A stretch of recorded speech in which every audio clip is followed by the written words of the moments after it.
What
kind of stuff are they giving you the most trouble about in terms of censorship? Nudity or lying? Like waking up. Just getting out of bed in the morning? They just have it in their minds that they want to hire somebody, but they don't want any communication made. You know, they want to like make you into something.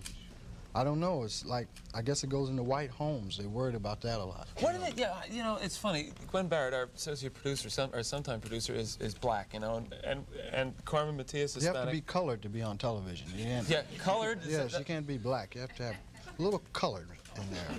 Just a taste. Tad. Yeah, just to keep it interesting for America. Yeah.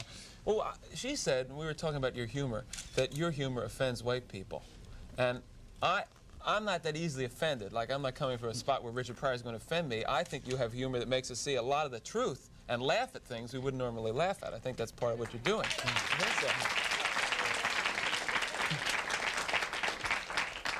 What do you think that these executives are afraid you're going to do to white America? Probably stop some racism. Stop racism?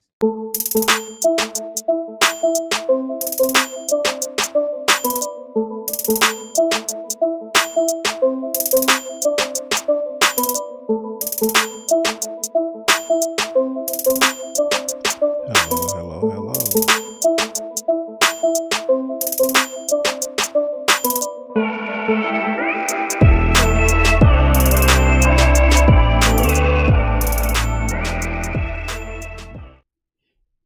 What's up, guys? How is everybody doing? It's me, Crimson 60620, and I'm here. Welcome to another Sunday Stream where we do politics and kind of go talk about what's going on with the world. Happy belated Halloween. Happy, I don't know what else. Oh shit, I totally did this shot that wasn't, actually set up almost this way, where I'm being held up by blaster point by experiment 626. Yeah, I'm actually working on a stitch. It's one of those things where it's just like I don't know if you guys know this about me, but I'm like a totally good artist, man. I know you guys like here. Like, this was some recent stuff that I did. I was at Pancake and Booze.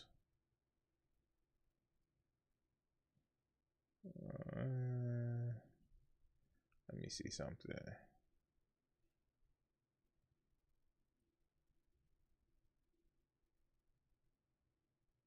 Yeah, I can't have that one up. I can't have that image up. But here's a recent image that I did.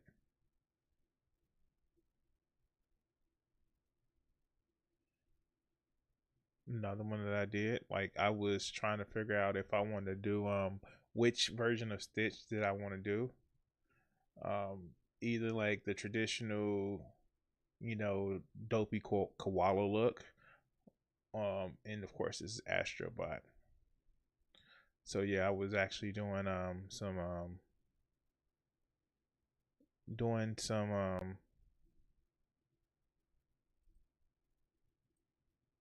doing some art, and it's some other art that I wanted to work on.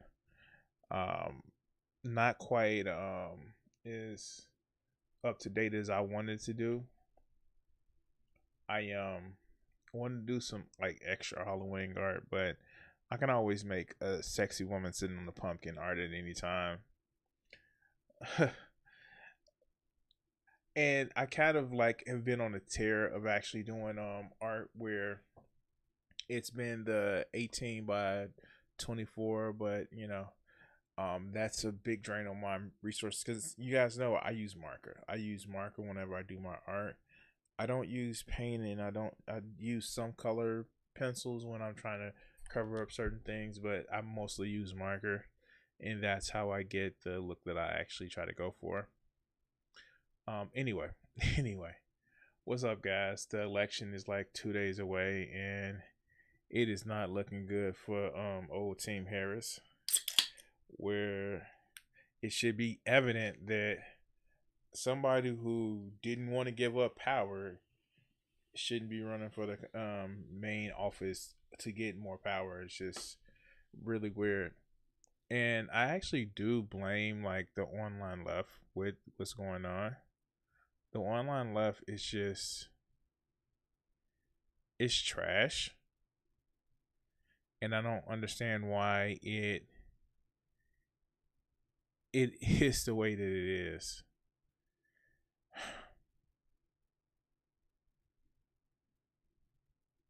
Anyway, just trying to make sure that I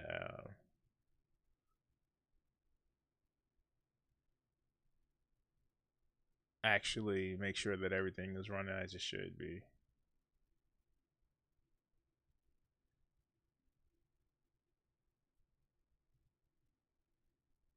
Hold on, guys. All right, it looks like everything is working like it should.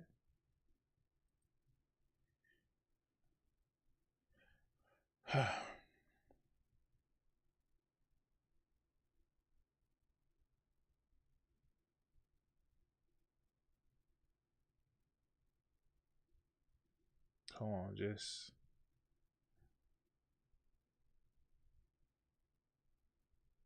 making sure that everything is set up as it should be set up.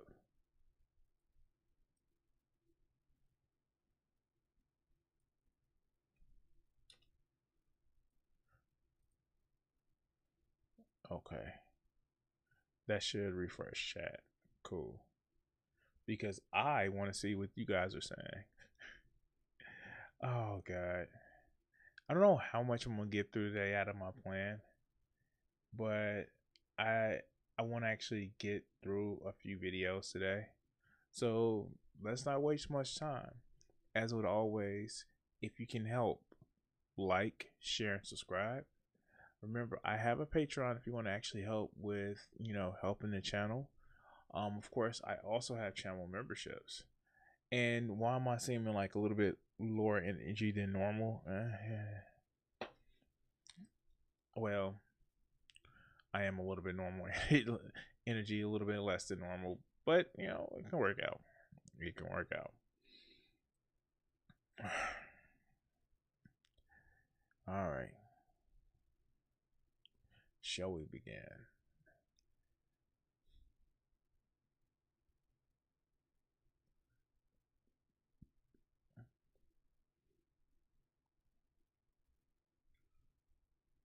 I am somebody who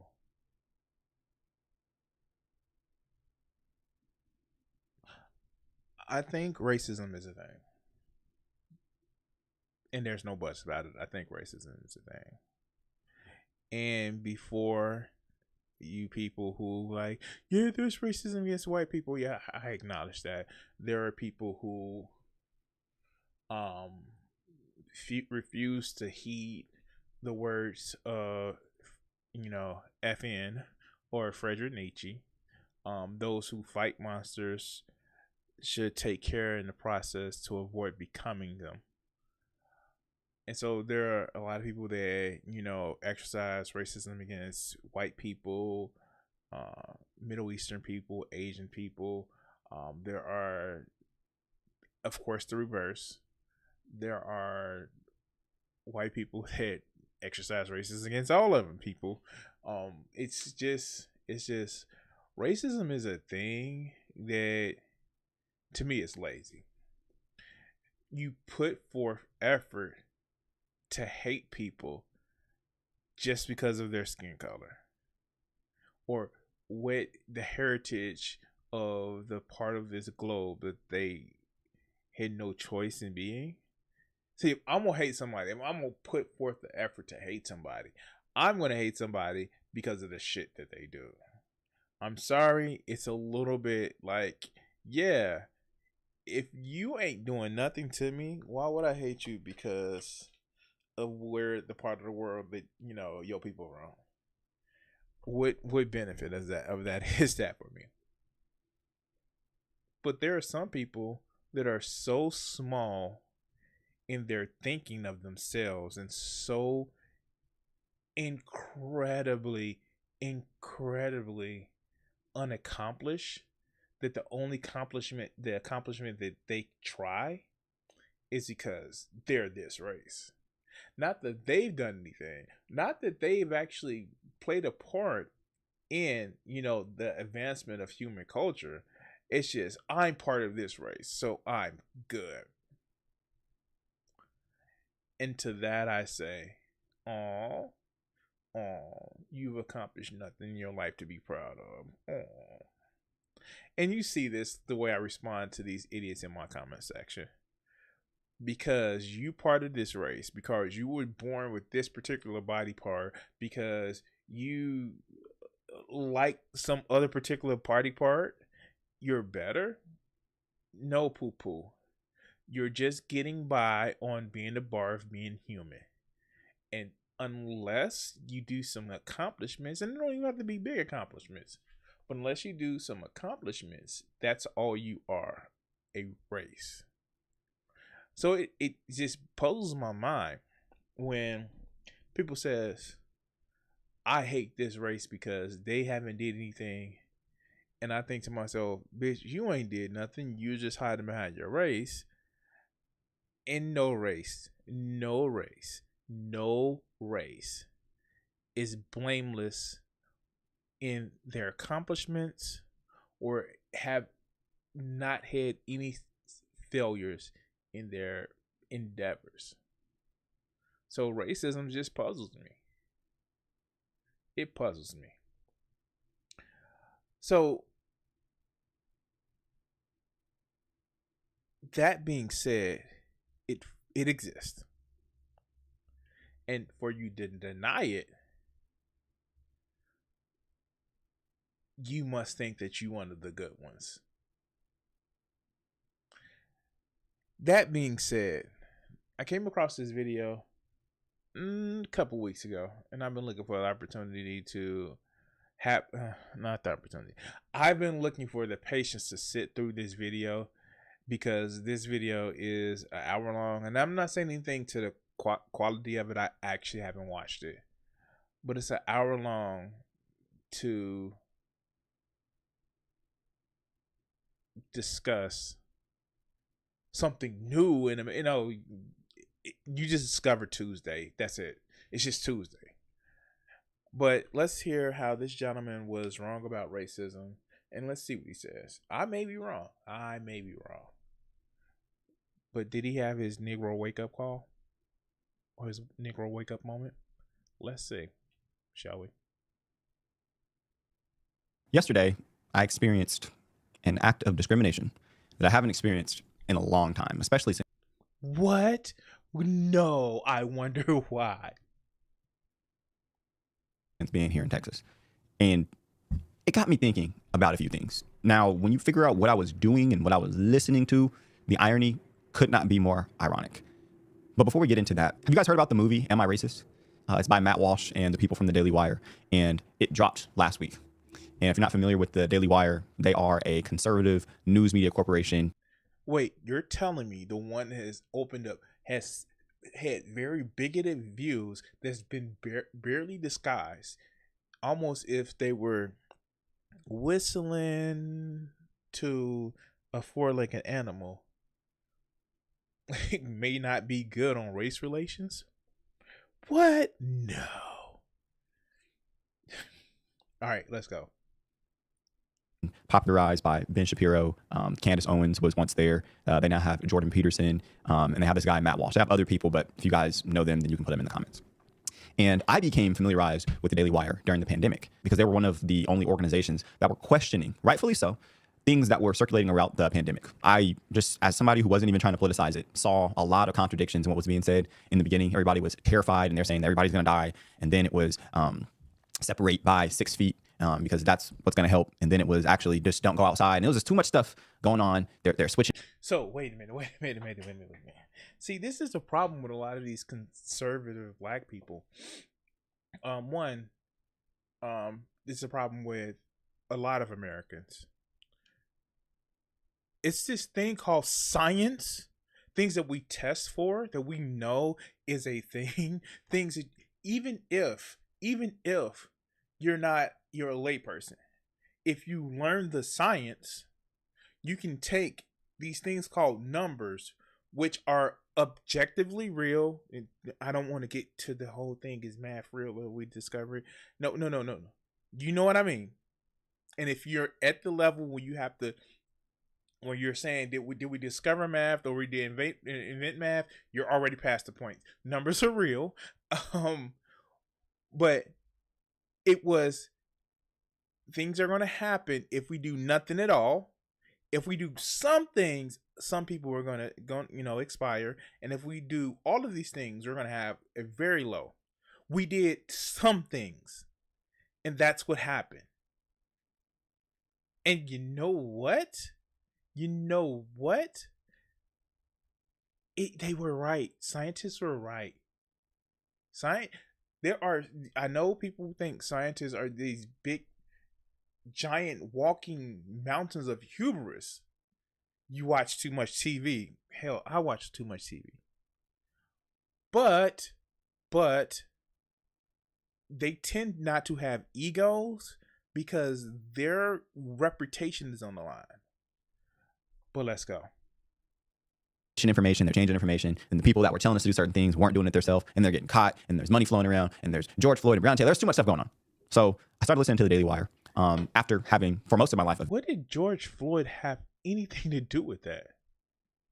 All right, let's go. Very healthy diet of more liberal media. And I thought, wow, this is interesting. There's two polar opposites. I get to listen to the CNN and all the other like liberal media that I've been accustomed to listen to. CNN is not liberal. It is not liberal.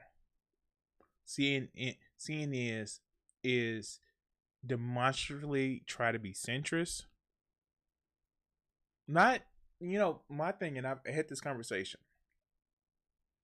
You can be a centrist and be to a point where you have some views here, some views there. But when you actively try to be a centrist, that's asinine. Because in the end, you're just saying, I don't want to choose because I don't want to seem biased. And like human beings have bias. And I kind of hate, this is my personal thing.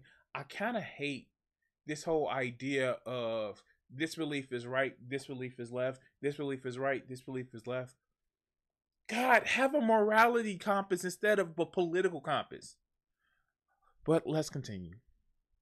I get to contrast that with the total polar opposite side of conservative media and then try to find the kernels of truth in both sides, and it's probably in most of the time in the middle. I was scrolling on YouTube last week and I saw Joe Rogan, who is not somebody that I commonly listen to, but Joe Rogan was interviewing Matt Walsh. So I clicked on it And then within like 13 seconds, I realized, oh, they're talking about a movie that had just come out. Now, Matt Walsh made a documentary called What is a Woman? I think about a couple of years ago. And I remember watching that and just listening to people try to define what a woman is. I think the inspiration for this film was when they were about to. No, the inspiration in the film was literally him trying to be a bigot. Here's the thing, and this is probably going to be my breadth and width of the trans conversation. Me having a penis, a very large one, and thoroughly enjoyable for the women I've given it to, is not what makes me a man. It's my commitment to being an adult that happens to be a male makes me a man. There are other people on this planet, both feminized and masculine, that walk around with a penis that I wouldn't consider man because they're children. I don't care. And the fact is, if anybody came up to me and told me I have to wear a dress and act feminized, I would have an issue with them. So what point is it me trying to control somebody else's body? But what about if your kids want to be like, I don't care. Whoever my kid wants to be, I would want my child to be who she can securely be. Doesn't matter to me. Well, don't you want grandkids? No, I don't really care. I spawned my kid, and if the line ends with me, which it won't, because I have brothers and sisters. My brother has made. I have several brothers that have double-digit kids, but I don't care. What matters is if my child is mentally healthy, physically healthy, and can thrive in a place where she's judged on her merit. So this whole what's a woman thing,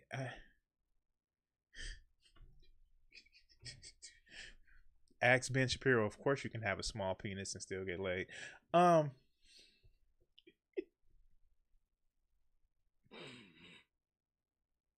right, I'm sorry. That was a joke.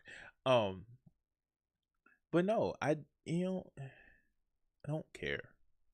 I don't care. The one thing I care about is somebody actually tries to force me to be something I'm not. Then we have a problem. But a lot of these people's like, if it's in your face, you're gonna want to try it. No, no, no. People are impressionable. If they see it, then they're gonna want to try it. No, that just means they want to try it. Nobody's gonna convince me that I would like penis. This is the thing. It's not my thing. I don't like gawk. That's just not my thing. But some people may like it, and if they like it, that's good for them. Just not my thing. But let's continue. Appoint Ketanji Brown Jackson to the Supreme Court, and they asked her what is a woman, and she didn't really give and she didn't give a definition of what a woman is. And I know that the no, she gave a definition that you didn't like. Say that. Hold on, let's see if I can actually find it.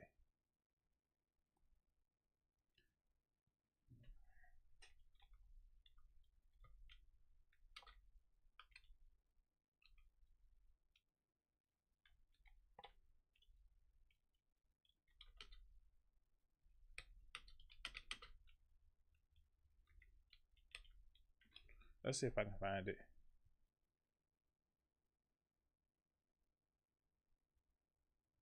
Let's see. Let's move on. I want to go to when you were at Harvard, your thesis. I need something shorter. That's what she didn't say. Here. Can you provide a definition for the word woman? Can I provide a definition? No, Yeah. I can't. You can't? not in Okay. this context. So you I'm not a believe the meaning biologist. of the word woman is so unclear and controversial that you can't give me a definition? Senator, in my work as a judge, what I So why is this a question that you would have for a Senate confirmation hearing? Because that just seems like a weird question to ask unless you're just doing it for the political points. And you're asking a judge, you're asking case law. And again, it's not so self-evident as people wanted to make it believe. I know various women who can't have children anymore. Does that make them any less of a woman? Who naturally, even though they have the equipment for it, they can't carry it, or they've had surgery where they are no longer, able to produce children, due to hysterectomy. Does that make them less of a woman? And this part kind of always kind of like irked me, because it's like, I've known, and I'm getting off into a tangent, I've known women in my life who have had issues with childbearing. And to call them less of a woman because of that, it kind of irks me the wrong way, because I've seen what it's done to them. And it is, yeah, no, I'm not going to fall down a rabbit hole. So let's do. is I address disputes. If there's a dispute about a definition, people make arguments, and I look at the All right. law and I decide. So I'm not. The fact that you can't give me a straight answer about something as fundamental as what a woman is underscores the dangers of the kind of progressive education that we are hearing about. Oh, she's just mad because she's educated. Oh, you know them darkies, they can't be educated because they start coming up with crazy ideas like their ability to know how to read and write and they want freedom. She didn't say it that bad, but yeah, it's kind of like, oh, education. They don't need to have those education. It's irritating. All right, let's go. Question can sound patronizing, but nowadays sometimes you have to define such things. Now, I come from a Christian worldview, so I'm pretty sure I know. I don't really separate gender and sex. I know that people do that. I personally don't, but that's not what we're getting into today. Because you're an idiot? Hell, in your Bible, they have mixed gendered people. They literally have them. But, oh my God, okay. All right, let's go. All right. He made that documentary and he went around interviewing people who support different gender ideologies. What is a woman? How do they define it? And just different distinctives about that. And it was really just exposing a lot of contradictions. Some people call it transphobic. Whatever words you guys use to characterize people who don't support that, go off. But he made that documentary and I watched that, and it was just so interesting to hear from people and let them speak their worldview and the logical conclusions of it. So now fast forward to present day. I'm watching this for about 13 seconds and boom, am I racist? So I'm thinking, okay, what is this? So wait. It was a problem. It wasn't a problem for everybody else. It still isn't a problem for everybody else. But when it hits you, it's a problem. Damn. I wonder who keeps saying that. Everybody else is cool. But when it hits you, it hit you. Oh no, it's a problem now. When it was the other black people that was experiencing the bad part, it's not real. It can't happen. But when it hits you, whatever you do, I remember your Christ saying, whatever you did to the least of me, you did the least of them, you do to me. So when there's a problem with the other people that your Christ warned about, it's fine. When they come for you, somebody better say something, you know what I'm saying? Oh, wait, the people that would have been your allies, oh, they going. And this goes both ways. This goes both ways. You so protected about your group. When it come for you, after everybody else has been came for and got, now it's a problem. Shoot. All right, let's go. It's going to be about. And I find out, oh, he is, again, on a journey trying to figure out if he and other white people are inherently racist. And that's what the premise is, because how they feel is that most of the woke people in America are pushing critical race theory in a way that purports that white people in this country are inherently racist. So beyond America being systemically... No, it's learned. A lot of it is learned. And you know what? It's not just a white person problem. I will admit to that. But Matt Walsh is kind of racist. I mean, like, he is kind of racist. Like, the evidence that he's racist is kind of evident. However, it's not because he's white. It's because he chooses to be. It's because he chooses to be a bigoted piece of shit. Like, you know, I'm just saying. All right, let's go. Racist, whether you believe that or not. And we will get to that in the future of this video. We're talking about the people that inhabit America and whether or not they still hold on to these racist ideologies. The racist ideologies that their ancestors held that allowed them to subjugate millions of black and brown people in this country to slavery for hundreds of years.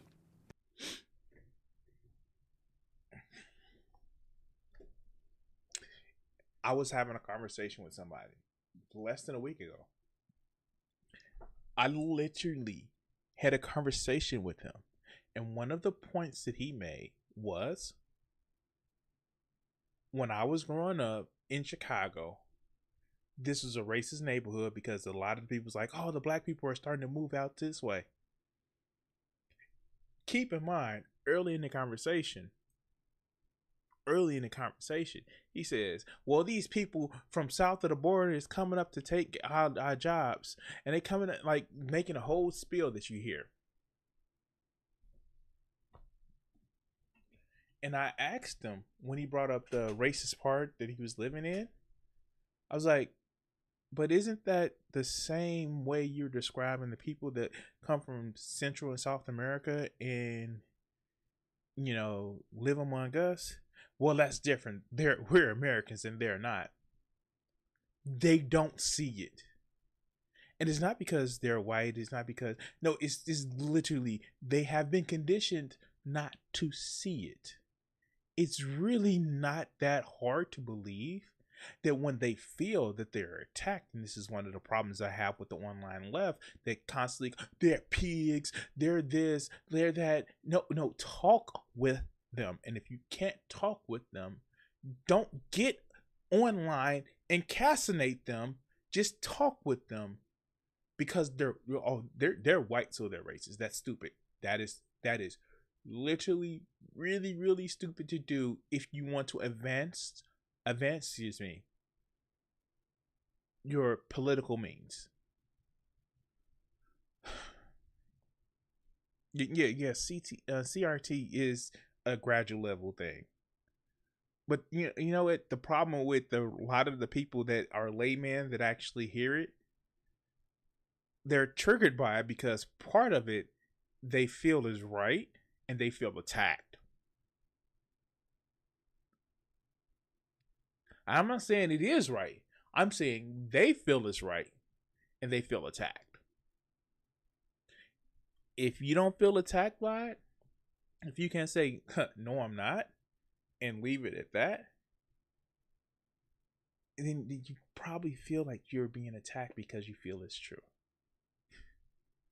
If you are somebody who says, well, because this, you are literally saying, I accept it and go for it. But I mean, like, you know, I'm not the one to attack you. You know, if the shoe fits and wear it all things. I like, all right, let's go. So, I mean, I see this and Kyra's in the room and she's reading and I kind of look at her like, oh, is this going to be one that, I was like, I got to go see this. I want to talk about this on the podcast. But I'm thinking, is this going to be one of those things that Kyra don't want to be a part of? So I just kind of pitched the question to her like, Kyra, we got to go to the movies now. And she's like, oh, like, to see what? And I didn't want to tell her, but I eventually told her and we went to the movies. And this was about 10 a.m. on a Tuesday. Now, y'all tell me. Wait, 10 a.m. on a Tuesday? Don't you know all good black folks are at work? No. All right, no, I'm joking. Let's go. What demographic do you think was going to the movies at 10 a.m. on a Tuesday in the middle of Texas to see a movie? Wait, I was just joking. I didn't realize. Okay, let's say this story. Called Am I Racist? Promoted by a conservative news media platform.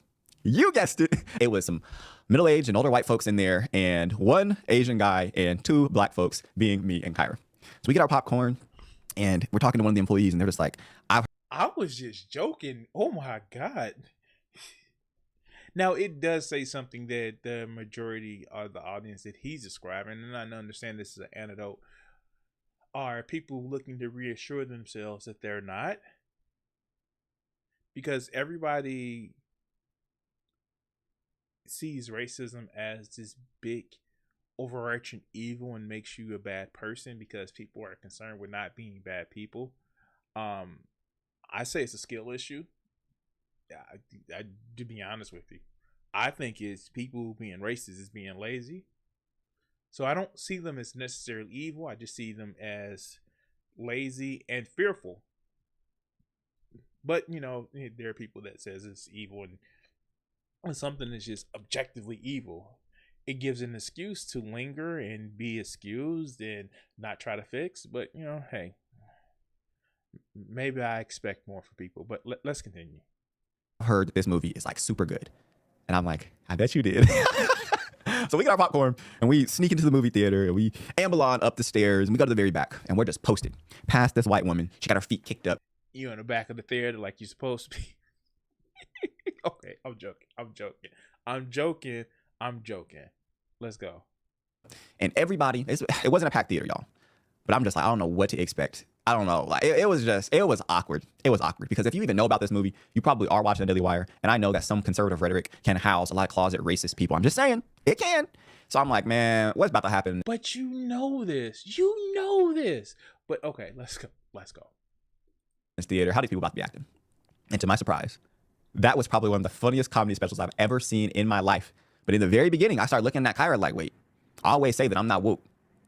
But some of these questions he's asking is irking me a little bit. So I said, so I admit. That's your self-preservation, dog. But the program started to kick in. The programming of you being one of the good ones so it doesn't affect you started kicking in. That's your self-preservation. Let me tell you a secret.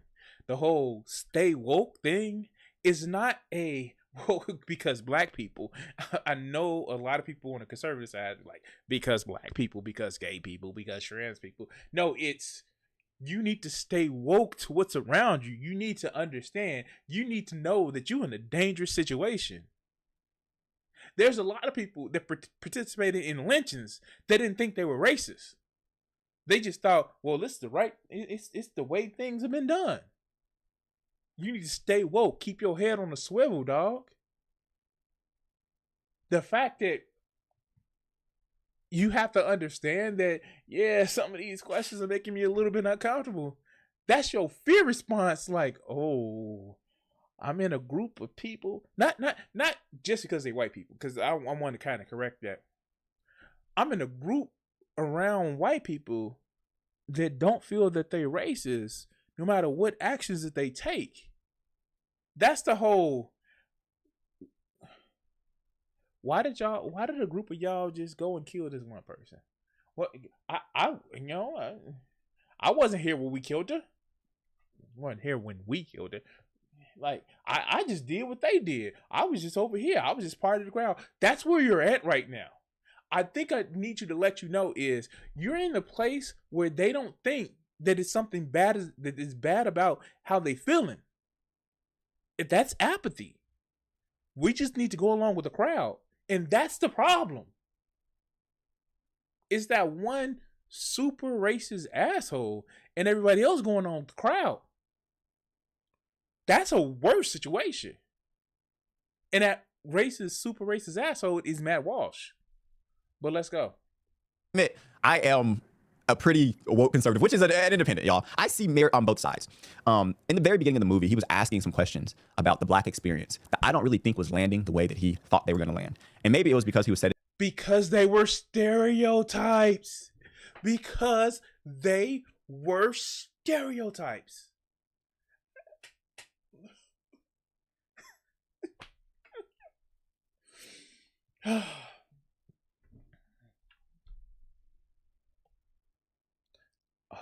Let's go. I don't know if I'm gonna make it through this video. I told y'all this video could probably be summed up in 5 minutes. I told y'all. Let's go. In the person that could contradict herself in the future. But the way that some of the people he was interviewing were recounting Black history is just consistently true. And the way that we're speaking about anecdotally the Black experience is consistently true. And it kind of just makes Got any examples of that? Because I've seen some of the stuff that he said. And not exactly. All right, let's go. made me think, why is it that Black people, Like to point out an example, fuck it, let's do it. When they had Jim Crow or segregation, the Black family was together, and it wasn't this fatherless home. Dude, they got rid of divorce, of faulted divorce. Everybody started getting divorced. It wasn't just Black homes. It wasn't that you just had to be married. They started taking bastard off the birth certificates. So it wasn't the shame in just Black folks' homes. It was the shame that was going out of everyone. You falling for the hook, line, and sinker of, oh, this just affected. Look. It's not just Black people on welfare. It's not. And yes, there was a policy that was happening where if they felt there was a man in the home that can work, then they're not going to get welfare. So you know what the man did? They were in the home, but they didn't have a lot of stuff where you can be seen. They were there. That's why you get the stats like Black and Latino parents, especially fathers, participate in the rearing of children more than, their white counterparts. That study that's actually been proven. People aren't getting married as much, but don't think that all of a sudden there just a wave of Black folks just planting seeds and leaving. That's not how that works. And you know what the funny part about it is? I will tell you this. I called it out, and this happens with a couple people. It's like once the kid is there, it's been shown scientifically that all right, do I want to be monogamous to this one person that the kid is around? And I was like, because I've talked to people, and I'm off on a tangent, I know, and this is why this video is gonna be like so long. I was talking with the guy like when I was doing my walks on the lakefront. Now that I've switched to inside workouts, and he was just sad because he was concerned about the relationship he was having with his girlfriend. He was talking to me, who like I don't see why people talk to me about stuff like that. But I was like, no, the problem is you don't know if you're not sure that you love your child's mother, but you just don't exclusively want to sleep with her. And that's fine. That's a conversation that you have with your mate. It's just that if people, when they have kids, especially not super young kids, but kids old enough to like cause attention, like to have the attention be taken away from their relationship, it bothers people. It's called life. Now we can address it as a society, or we can just keep acting like, oh no, this is not a thing that happens. Like, no, it's a thing that happens. But it's wrong to feel that way. No, it's wrong to act on it. It's not wrong to feel. Anyway, I'm trailing off. Let's go. aren't just taken at their word. Why is it that? And I hear this a lot from Black conservatives and conservative media. There's like this undertone of basically not believing the anecdotal experiences that's happening in mass with most Black people. And not only just like questioning their stories and the things that happen to them. There's just a seeming like undertone of disbelief in it in a way to like undermine what people are saying to be true.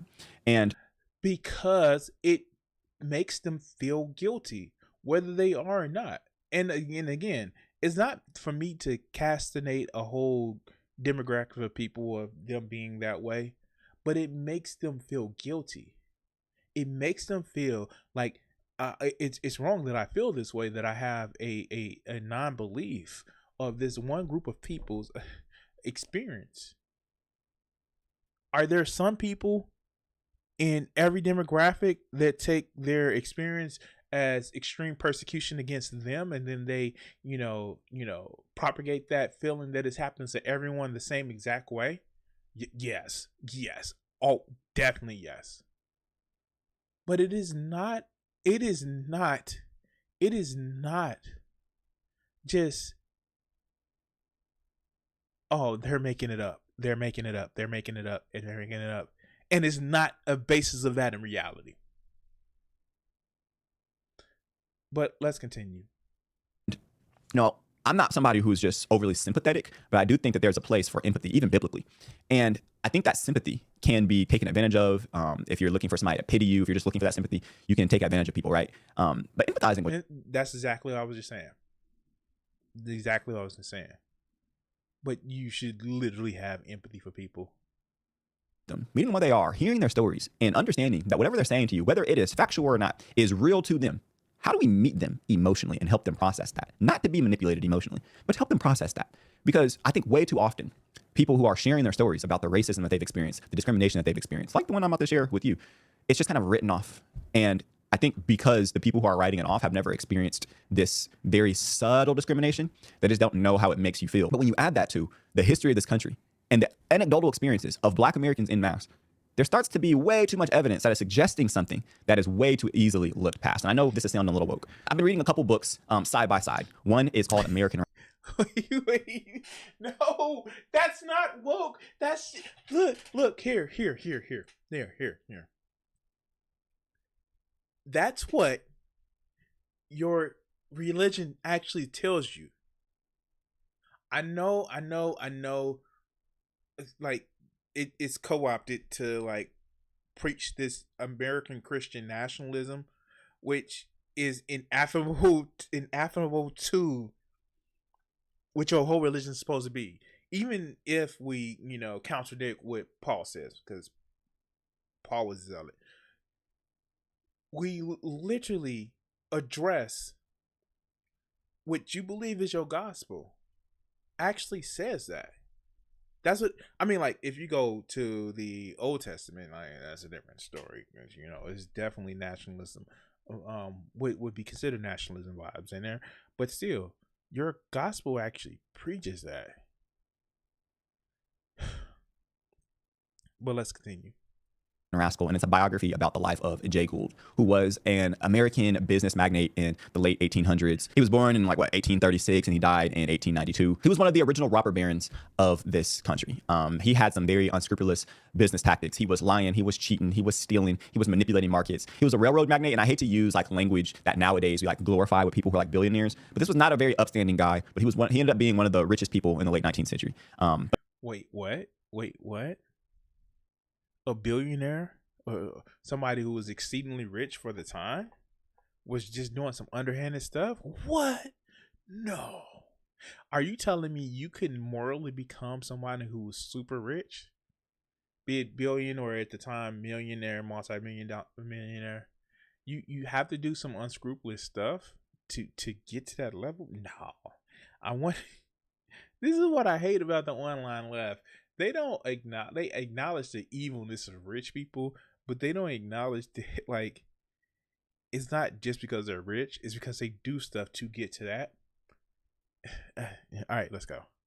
But the way that he got that wealth is what really started to bother me when you think about the long-term effects, because there are people in his family that are still within the top 20 richest people in the world 200 years later, which is a direct argument against people saying that wealth doesn't perpetuate generationally. And if this guy was around during slavery and discriminatory law times, how was he able to set up his family so well through all these illegal tactics that they still have money today? And then people say that Black folks who were subjugated to slavery for hundreds of years aren't affected by it today. But that's a whole other argument.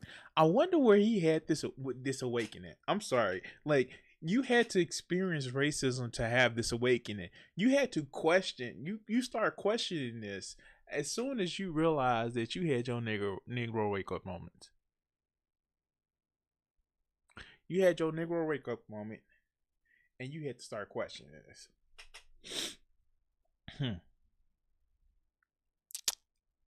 Yeah. But let's continue. That we're going to get into later in this. But I'm reading this book, and it's talking about all the tactics that this guy used. It's kind of this want to say like rags to riches story, but not in a legitimate way. Like there was a lot of funny business going on in the beginning of this country. It doesn't focus on the slavery that was happening so much, but it instilled these ideas in my head of, okay, there were robber barons. What does that mean? There were people who used unscrupulous business tactics. What does that mean?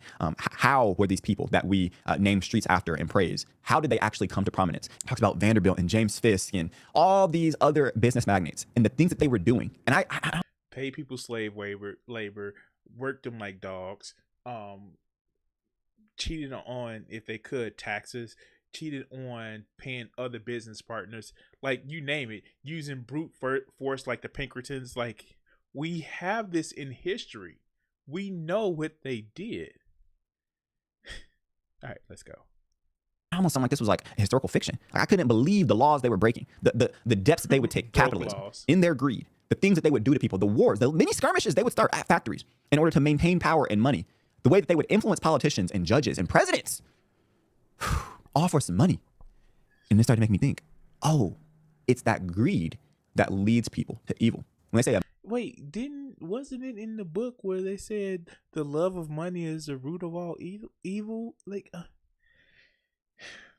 right, let's go.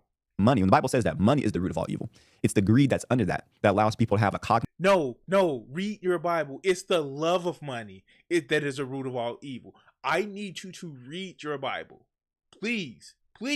How am I a non-believer, but I know more about your Bible than you do? All right, let's go. Cognitive dissonance that allows them to do some terrible things to people. So the book mentions the Civil War. And I don't know how much you guys remember from U.S. history, but I'm just going to go ahead and ask you, without looking, how old is our country? 1. 2. Shoot. So I'm not going to do the math for the 1776. And, kind of technically it wasn't 1776, but it was more like 1787 with the establishment of the Constitution, the actual Constitution that we go by now, not the Confederation of States. But if we go by 1776, do the math, roughly about 249 years. I think I got that right. No, not 249. Roughly about 247 years. Yeah. I think that's the math. 2. When was the Civil War? Like, how long ago was that? And 3, how long was slavery in our country? 1860. This is why I asked Kyra, Those laws he's stating were illegal for them to exploit marginalized people. He's late, but yeah. It's when it happens to me, then there's a problem. And here's the thing about people who are, targeted by conservative policies. It's last one in, first one out. The thing about it is, it's gonna just be you're gonna be taking away rights, and it's gonna just be receding. The persons that they just got into the club, no, you didn't get you first.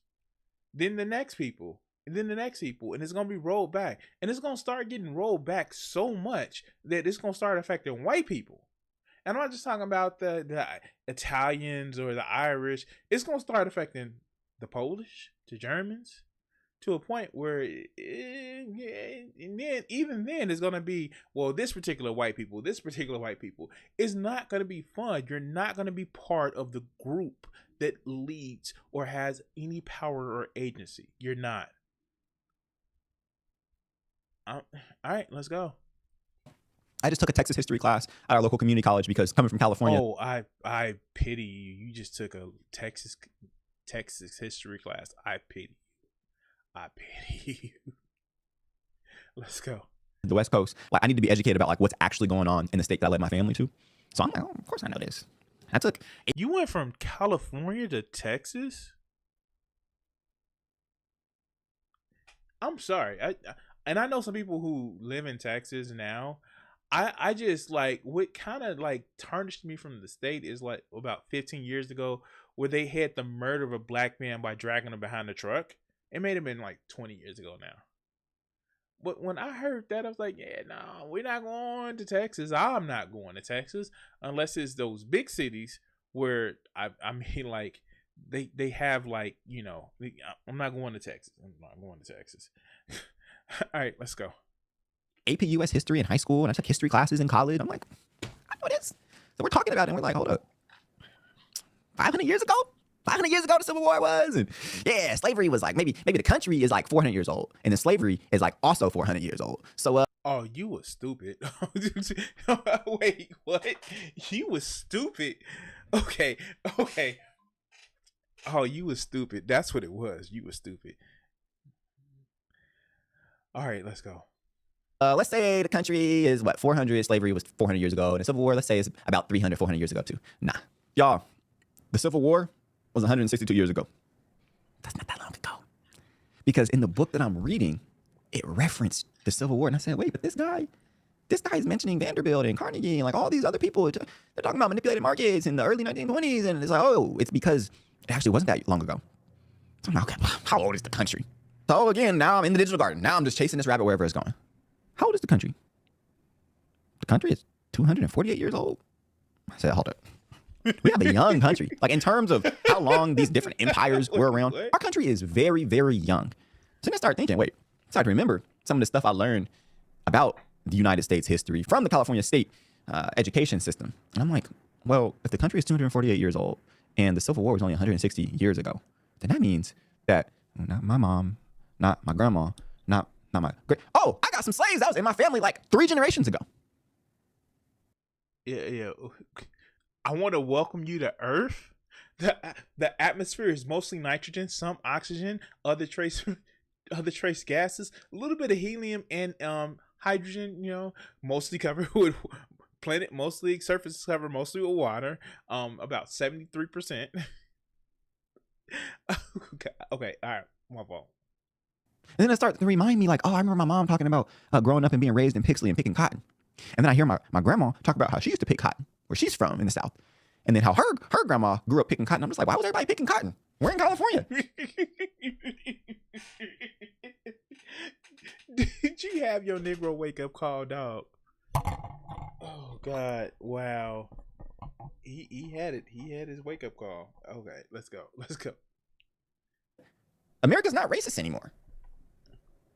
We shouldn't be experiencing the discrimination. We shouldn't be subjugated. Black people can do whatever they want. You can become president.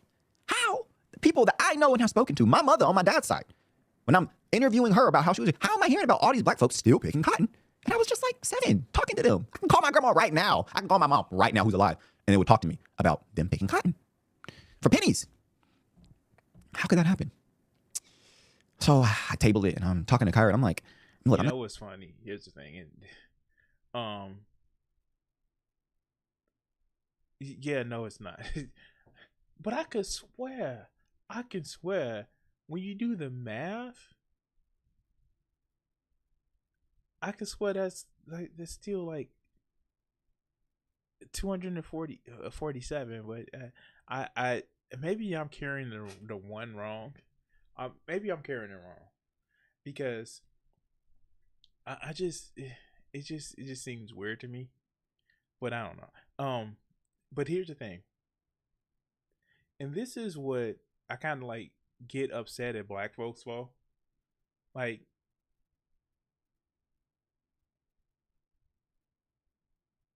I get it. The racism, the enslavement, the constant poverty is something that you have every right to be upset about. And even though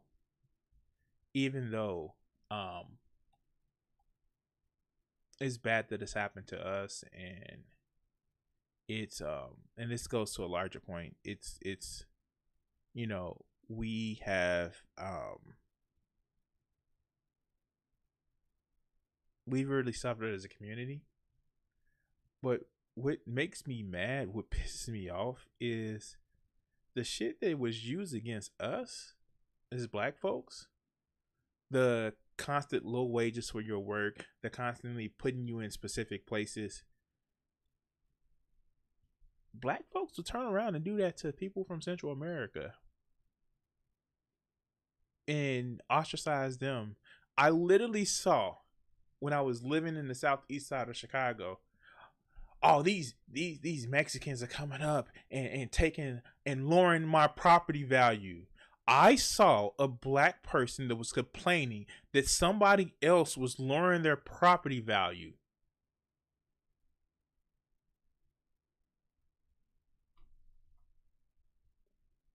And I said, huh? Huh? You're complaining that somebody is lowering your property value. That same complaint that was used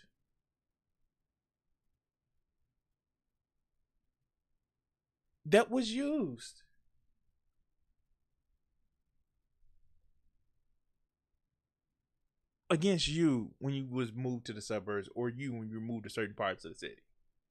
You're complaining about that. Huh? He said it. This is what triggered it. They used to pay us pennies on a dollar for cotton. How much do you think the Hispanic migrants are being paid to pick lettuce? To pick the food that we all eat? To fucking cut lawns? You think that, like, the joke is you know, you get, you know, a landscaper that's Mexican and they charge you cheap, like that.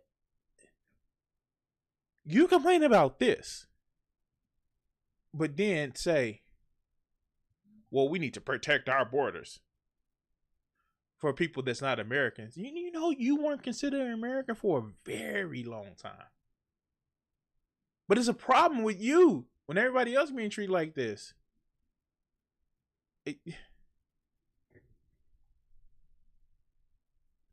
No, property was, you know, property's been a thing. Like, like, let's just say, like, even like some of the most not the last to be colonized, the people that lived in the Pacific Ocean, they hit currency. So currency and property is a thing. It's a thing. I would not just lay that at the feet of the colonizers. It was different in the past. Yes, all the property belonged to the king. But property was a thing that happened. I mean, like, I can't just lay that on, you know, a European culture, because a lot of people did that. So just to lay that on them, even the people in this part of the, you know, globe still had that. But it's one of those things where it's just like, why would you do that to people when you know this thing of what has been done to you? But yeah, I'm off on a tangent. Let's go. I'm not trying to sound like too woke, but there's something more to this. So I sleep on it and I kind of forget about it. So Kyra and I were hanging out yesterday and I wanted to go to Apple because I wanted to get an Apple Watch. I've been looking into like getting back into running. The last time I was running was like pre-COVID, and after I got COVID, it destroyed my lungs. But I want to get into running again because it was so much fun, and it's something I can do while I'm like listening to like audiobooks and like podcasts. I don't really listen to much music. So I get this Apple Watch, and then yesterday evening I got this burst of energy. I'm like, you know what? I want to go on a run right now. So grab my shoes, put my Apple Watch. All right, I'm gonna warn you. A black man running in the South, be careful. I'm just saying. It's not like we have, you know, a high profile case of a black man just running in the South that led into trouble. But, you know, all right, let's go. Watch on, and before I left, I had seen a little YouTube short of a woman talking about Cam Newton and how he was getting ate up by the doctor for creating a lot of broken families. But she wasn't just condemning his actions. She was speaking that the reason he had his actions that he was doing was because it's a result of post-traumatic slave syndrome, which is a word I've never heard. No, I'm going to be honest with you. It's probably because he was rich and CTE. Like, CTE. I mean, like, you know, CTE is the reason why I don't actually watch football anymore. But, you know, I can in good faith support a sport that causes people to have their brain broken even before they graduate high school. But, you know, let's go. heard before. And she's like, well, if you guys don't know what that is, it's basically this. And then here's a book that you can read. And it shares the same title. So I said, I am not about to deal with these wokies. But post-traumatic slave syndrome, what is that? So I look it up, and sure enough, post-traumatic slave syndrome, America's Legacy of Enduring Injury and Healing by Joy DeGruy. Dr. Joy DeGruy, that is. So I'm like, I'm really about to read this. Well, I'm reading about Jay Gould and American Rascal. I might as well get this too. So I get this, fully expecting, like, okay, here comes the DEI. They're about to try and indoctrinate Kaylin with some super woke religion. What? It's almost if the more you know, the more you're responsible for changing your actions. What? No. And what? Propaganda. Oh. You're saying that the false propaganda, the prejudging of something just because it fits a certain group of people, it's a problem? What? No. I said it before. Being woke doesn't mean having a specific political bent. It is being aware of your surroundings, knowing when you're in danger. It seems like, his self-preservation is starting to come to effect. But let's go. Just type of language and all that. But that's okay. Because as I said in the past, we read far and deep and wide. So I downloaded this book, and I start listening to it, right? And I begin my run, and I'm running out of my house. And as she's explaining and giving the definition of racism, why does a truck full of white boys swerve right in front of me and start screaming and yelling at me? In Frisco, Texas, one of the wealthiest cities in the country, the safest city in the country, the best place to live in the country. On my street, I became a realtor to buy this house. We put the money down. Our kids go to the private schools here. We pay the taxes here. I belong here. I can't remember. Did he have his Negro wake-up call? Oh.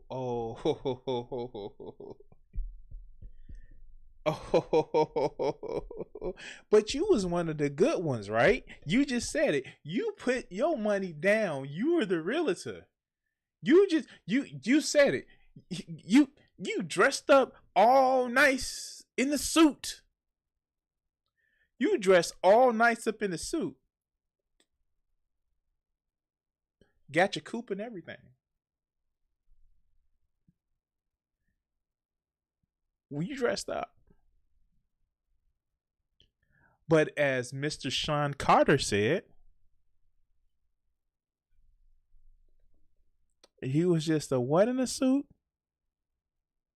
He was just a what in a suit? Wake up!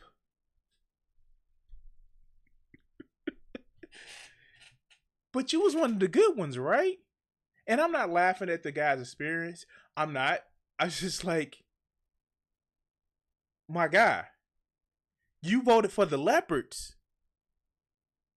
And now they're eating your face.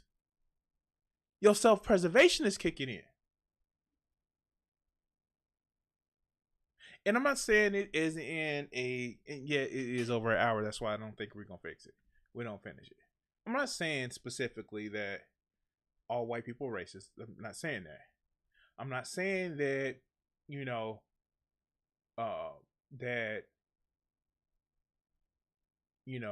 it's like he deserves this. No, nobody deserves to have an act of hatred visited upon them unless their actions dictate it. Dog, what I'm saying is, you were warned. Now you are waking up. That means you are starting to be woke. Not in a, I'm going to change my... Like, no, you need to be aware of your surroundings. You need to understand that you are in an island of people that don't necessarily hate you, but they are empathetic. They are not empathetic to your experience because it goes against the core belief of who they are. And that's the worst part about it. The hatred that people have, oh no, that's a problem. But when they just don't accept, they're being hateful in their actions, and they just think that, well, it's just natural progression. That's a bigger problem. And now, when you were part of that group where, no, it doesn't really matter.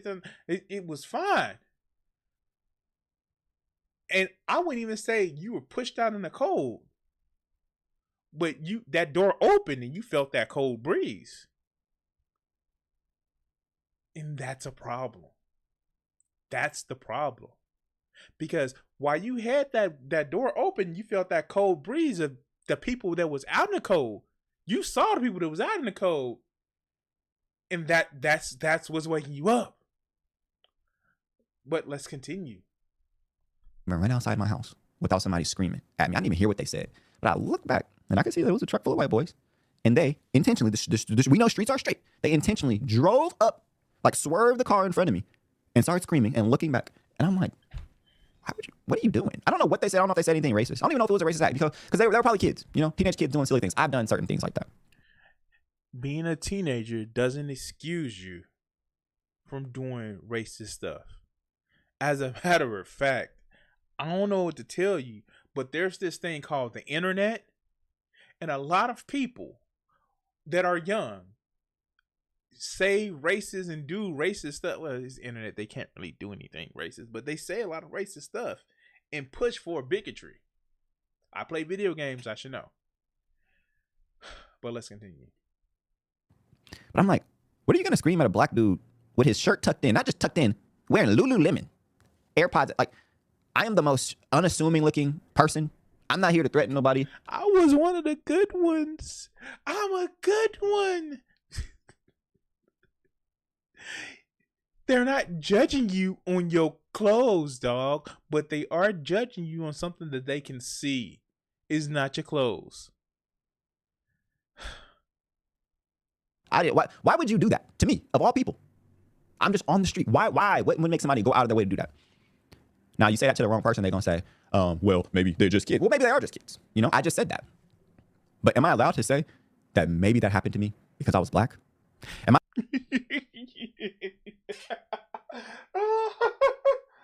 Oh, God. And hold on. They just kids excuse? That means, hold on, let me check.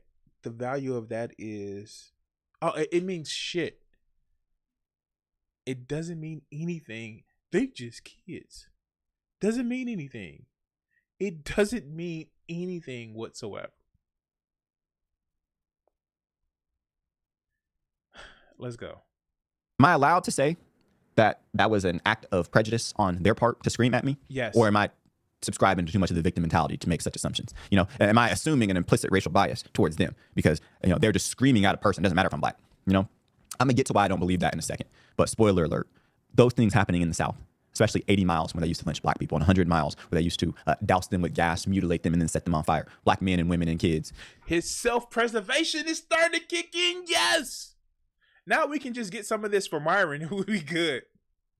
A little bit for Sneeko too. Oh, we need a whole lot for Sneeko. This dude has 250,000 subs and he's just not realizing this.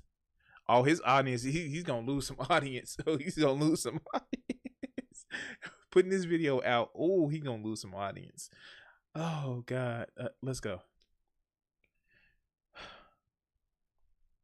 Kind of just, it's a little different when the descendants of those people are yelling at you when you're just trying to go on a run. But let me stop. So directly after that, and it didn't shake me at all. Again, I default not to the implicit racial bias. I default to them just being kids. But that happened, totally archived out of my mind. I'm listening to this book. And she starts speaking about some things I've heard about represented from the more conservative side, speaking on behalf of the more liberal side. She was talking about racism and whether or not black people can be racist. And when you ask that question, most people will say, yes, like, in fact, black people can be. Yeah, black people can be racist. That's a thing that happens. Yes, they can. And before you say racism is bigotry plus power, no. If you are one-to-one on the same level of somebody and you still try to be racist because of their race, that's racism, dog. You're trying to be bigoted because they're racist. We have a special word for bigotry because of somebody's race. It's called racism. That's just it. Can you leverage the criminal justice system on them? Can you leverage, the socioeconomic status on them? But you can treat them like crap. That's racism. That's a thing. The whole you have to have power over somebody in order to hate them because of their race. No, that's not just the thing that happens. And for people who believe that, they're just looking for an excuse for their own racism. But let's continue. Be racist. And that's what I've always thought. Like, I feel like I've met some black people that were racist, and she changes the definition. And I've always heard that racism is inextricably linked with power dynamics and actually being able to affect people. So in order to define racism from her worldview, just like GA, you're using, yo $5 words. That's what I just said. You're using $5 words, and I'm on a $3 budget. All right, no, but you're right. Yeah, let's go. Can a group of black people be racist towards white people? People would say yes. Okay, so I say, what does that black racism look like? Like when a black person or a group of black people is racist towards a group of white people, what power do those group of black people have? What can they stop white people? Social power, which for a lot of people, it is a thing. Social power is a thing. It is a thing. It is you ain't gonna date my daughter because you this, or you ain't gonna do this because you that. Social power is a thing. But let's continue. And you know what? Here's the thing. Conservatives know that social power is a thing, even if you are excluded from a specific group, because they all complain about it because of, the pandemic, these people can't socialize like they want to. They know it's a thing. Being socially excluded or being cut off socially is a problem. The young men, all they do is goon every day. They don't use goon. And watch, nasty videos, and they are alone and lonely. Social power is a thing. But let's continue. People from doing. So people are just like, okay, not much historically. I mean, you could be violent towards them, but systemically, structurally, not much. Okay, so I say flip it. So when white people are racist towards black people, what can they do to affect the groups of black people en masse? Oh, redlining, mass incarceration, all this stuff, right? So her point was that racism is inherently linked to power dynamics and being able to enforce certain power over people in the form of limiting them from opportunities, excluding them totally, dehumanizing them. That's what racism is. Mm-hmm. What we mentioned before with black folks against white people is just a form of prejudice. And everybody has that, whether they want to admit it or not. So I said, No, I'm not prejudiced. I'm sorry. I apologize. I'm prejudiced against stupid people. Yes, I will say it right now. I'm prejudiced against stupid people, not ignorant people. There's a difference. Ignorant people are people by definition that don't know. Stupid people are ignorant people that willingly want to remain stupid or ignorant and fight tooth and nail. No, I want to keep this stupidity.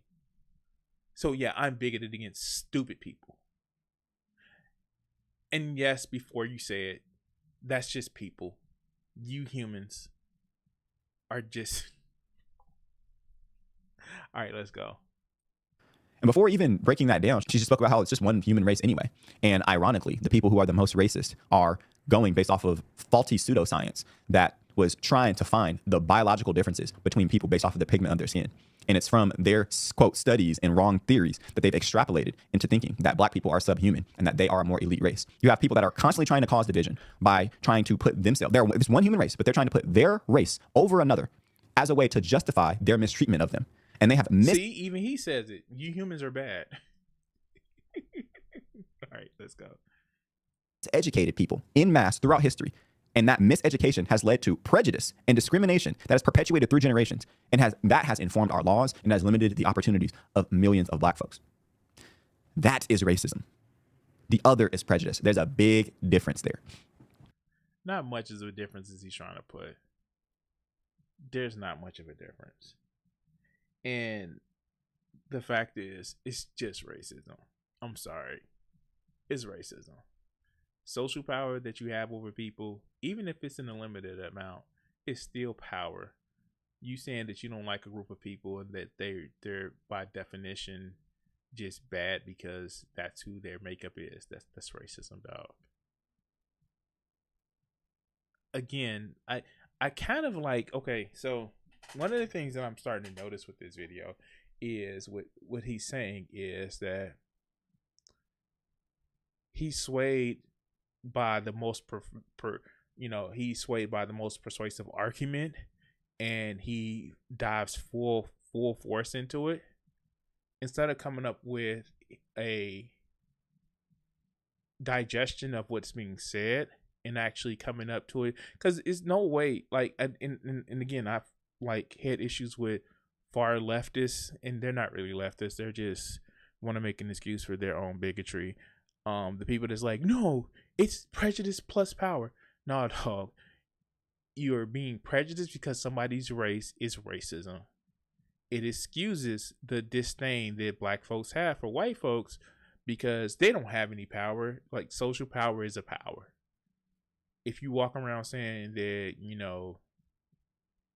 and I hate repeating this, but white people don't have a particular type of soul or have a particular type, but they can't make good anything because they're white people. That's intellectually lazy. That's racism, and that's not a thing that you should actually say. Now, if you want to say, because a lot of people conform to the general society that they're around, and they start to just like not have creativity because they're pretty well off, not a lot well off, they're just well off enough. They don't have any, their troubles are related more towards boredom and isolation, and that doesn't breed creativity. That's fine, because here's the thing. Not only have I met white folks that live in the suburbs, I've met some black folks and Hispanic folks too. They tend to meld into all this homogenized, don't stand out type culture. And it's just like, do you even live?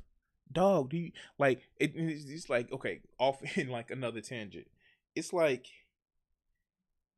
I get that there's promiscuity in that is like push to the black community that's labeled as a black thing, but do you know how many people that live out in the suburbs that are just like swingers, that are the hot wives or having affairs, but mostly are just swingers? I mean, like, the whole thing is just like, you look at some of these groups and you like, you think that, who do you think were the most makeup of Ashley Madison? Like, I mean, like, what the hell? Like, what the hell? It's because they're bored. They're bored and they're lonely. Throw in a little bit of fear, and then you just have like some bland people who. But let's continue. Now, it's not to say that if the roles were flipped and if black people were the colonizers en masse, and if black people had done the transatlantic slave trade with Europeans and had discovered America and subjugated white people, it's not to say that black people wouldn't be racist. It's just to say, within this worldview, within this definition, it's hard to be racist. It's actually impossible if you don't have the power dynamics to support it and to enforce it. So I remember in high school, around the time when we'd be applying to colleges. This is stupid. This is like really, really stupid to say that. It's really, really stupid to say that black people can't be racist. For one, even if you believe that, why would you give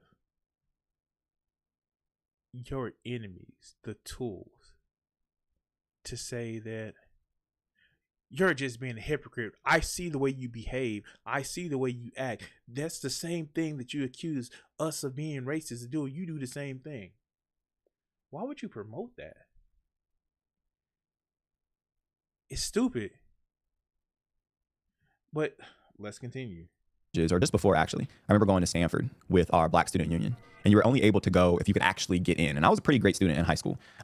So me and a few other kids got the opportunity to go to Stanford, and we spent the night there. And we were basically courted by the Black Student Union that was at Stanford. And they told us like how to get in, how to apply, how to write our essays. But this was a lost memory. I can't believe I'm remembering it right now. I remember they invited us into one of these historic classrooms, and they separated us from males and females, and it was just the guys. And they took us into this lecture hall. It was old. You could feel it. And we're sitting in this room that's shaped like a theater, but a little bit smaller. And there's like 5 or 6 Black dudes that were Stanford students, and some of them had even graduated. And we started talking about racism. We started talking about affirmative action. We started talking about why it's important for us as Black people to excel so that we can right the wrongs of the past, break generational curses, and excel. And they're speaking about all these things. And me being the guy who's in speech and debate forensics, I just wanted to take a contrarian angle. I've always been that way. I've never just been one to just kiss up and just listen to folks. That's what it is. That's what it is. That's what it is. All right, let's go. So I had mentioned like, hey, like some of the stuff that you're promoting is like problematic. It's like partial. It's kind of unfair. And some of the things I had heard said was kind of racist. And I remember debating one versus the 6 guys that are up there and then the 100+ other kids. And it's just me. And I'm just like debating with them about my Black experience and how it's different. And a lot of the talking points that I was hearing in the Am I Racist movie, I was already expounding upon as a high schooler at Stanford. Like, so it goes on for a bit. And finally, they kind of dismissed the arguments that I was throwing out. Because again, even at that time, like I was more woke then, but I was still coming from a biblical worldview. And I couldn't rationalize everything that they were saying and the solutions that they were promoting apart from the biblical worldview. So eventually they're just like, all right, we're just done talking about this. We need to move on. This is getting off the rails. But I remember walking out of there and thinking, this is a very hard square to circle because it's nuanced. And what humans, even though they lack seeing nuance, are nuanced almost as if each individual is a different individual. What? No. All right, let's go. Often what I see people who are woke that are really just starting from a different place in terms of like worldview. So a lot of times, like they will reject the Christian worldview because they'll say that the religion was imposed on slaves by their oppressors. And no, I reject the worldview because there's no proof that it's true. I'm not gonna say it's not true because, you know, as somebody who likes science, you can't disprove something. You can't prove something. You can only disprove something, and there's no objective way of proving that it's true. The only evidence that you have is evidence that can be quantified by any other religion that's actually put out there. So you can't just say, well, it's not true. There's no proof that it is true. That's a thing. But you know, who thinks scientifically like that, right? Right? So no, okay, of course. There's no proof that it's true. But let's go. And absent of that oppression, we don't know if our ancestors would have actually became Christians in the first place. Therefore, they reject the Bible and the worldview that follows. No, they showed that in Africa, you know, Islam actually pervaded. Even in West Africa, Islam actually prevailed. That's what happened. That's the thing that happened. We have history, and not only that, but the pagan religions that were around as well. You know, pervaded so much so that what people call voodoo is a mixture of Roman Catholicism and African spiritual religion. That's the thing that happened. All right, let's go. Follows it. They start at what happened, which is ripped from Africa and now are slaves. And then generationally, we're dealing with the effects of that. And they start talking about what happened, and it enrages people. And then we get to where we are today. And they come up with solutions that are divorced from what I would say would be a biblical worldview or any religious worldview at all. And I understand why they do that. They're unbelieving, mostly atheists, or maybe spiritual. And they just, again, they don't have biblical convictions, which is their prerogative. But that's where they like lose me. So the solutions that they come up with aren't biblical. And sometimes they're unfair. And, you know, the conservatives would say they're like Marxist and almost communistic, and they're destructive in the long term because you can see historically where some of these ideologies, when they're enacted, what they've led to. These are what the conservative talking points against. No, I mean, like, I get the whole, you know, the whole argument where, they just feel that this, like, I mean, like the whole thing about, um, the Marx, the communists in Russia, like got rid of religion. No, they still had the Christian Orthodox Church. They just wanted to be the head of it, but it was still there around. But I mean, like, to castinate again,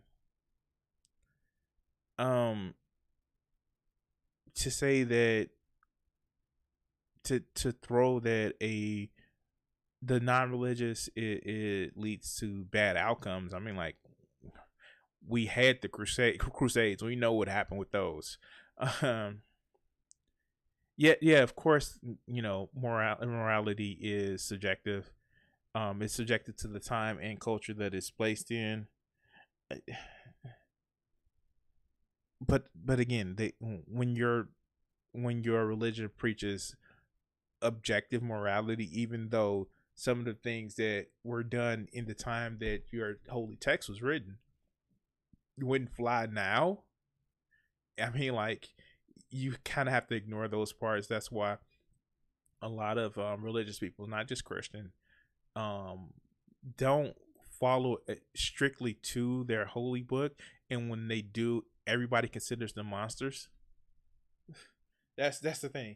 People that are really, really fundamentalist about any religion that they're a part of, when they follow that, like, people are considered monsters. Like, let's just be honest. That goes for the Abrahamic religions. That goes for the non-Abrahamic religions. If you follow those to the T, yeah, you usually considered a monster. Against that would be, okay? But on the conservative side, when you start with the biblical worldview and you understand the spiritual anthropological state of man, you understand that it's totally depraved, right? And then if you start from being totally depraved, you can rationalize why certain atrocities have happened throughout history. And then when you rationalize that, the solution that you get to is basically those bad things happen, but vengeance is the Lord's. And we shouldn't ultimately be trying to enact social justice, because ultimate justice, capital J, like not in like a Socrates or Platonic way, but like capital J justice, because God is just, is going to be enacted in the future. So it kind of is giving, just kind of keep on keeping on, fight the good fight here on earth, and live amongst people who will terrorize you, demonize you, discriminate against you, and limit your opportunities. Because they call that a victim complex. I'm sorry. I'm trying not to take pot shots about stuff like that, but yeah, no, that's called a victim complex. Okay, cool, great. A victim complex to Stockholm syndrome, because I'm not gonna go there. it's okay, because God is gonna like take care of that in the future. So you got to wonder, though. You really got to wonder. The people who say such things on the conservative side, how are they making people on the super woke side feel? The people who've rejected the Christianity because they believe it's the religion of the oppressors are now hearing Christians saying that social justice doesn't. But doesn't he get that it's just not you either you're a Christian or you're not any religion, right? He understands that, right? He understands that there are people that practicing Hinduism and Islam and Buddhism, right? He understands that there have been just a reemergence now with with pagans, right? He understands that, or what is it called, heathenism. He understands even in the Middle East there's still Zoroastrianism, right? He gets that, right? It's not just either you're a Christian or you nothing. By most Christians, beliefs, they don't think Mormons are Christians, even though they count themselves among Christians. Hell, even some Christians don't count Catholics as Christians. My brain is hurting. Let's continue. Ultimately matter, and kind of put your head in the sand and experience this abuse. Oh, it's kind of sounding like what they did to slaves, which is not the gospel at all, but the messaging and the lack of empathy, not sympathy, the lack of empathy. I'm done. I can't anymore. It's gonna get bad, and I don't want to be that bad today. Not today. Anyway, I do want to say this. It's telling that what has happened with this cat is not until he started experiencing he's starting to be awoke. And I'm not even saying like he's woke in a sense of he believes in this, he believes in that. No, he's waking up the truest sense of the word. he's waking up to what's around him. That self-preservation is starting to kick in. And I'm sorry, that just, I don't know what else to say. But anyway, remember one thing at this video. I will say this. Keep in mind, what they do to other people are them just sharpening their tools to do to you. Unless you're at the top of that tip top of the hierarchy, you're going to be thrown under the bus one way or another. But hey, people have been telling us it's that famous poem about when they came for this people, I didn't say anything. When they came for that person, I didn't say anything until they came for me, and there was nobody else to say anything for me. At some point, you're going to have your wake up moment. But anyway, like, share, and subscribe. Help me out by subscribing to the channel, and we're going to cut this video segment here. All right, guys. No, we're going to do something else. Let me go run to the bathroom. I'll be right back.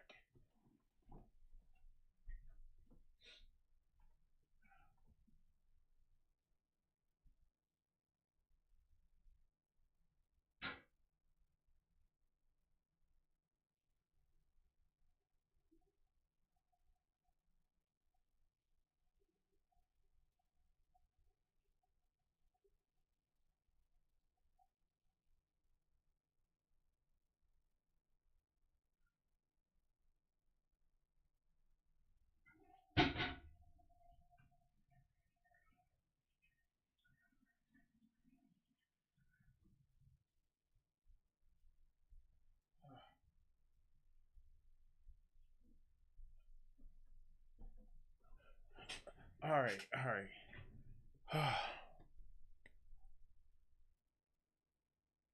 So, yeah, that was a thing that happened. I kind of try not to do videos that's over an hour, and I'm sorry that dragged on for so long. It's just, yeah. But no worries.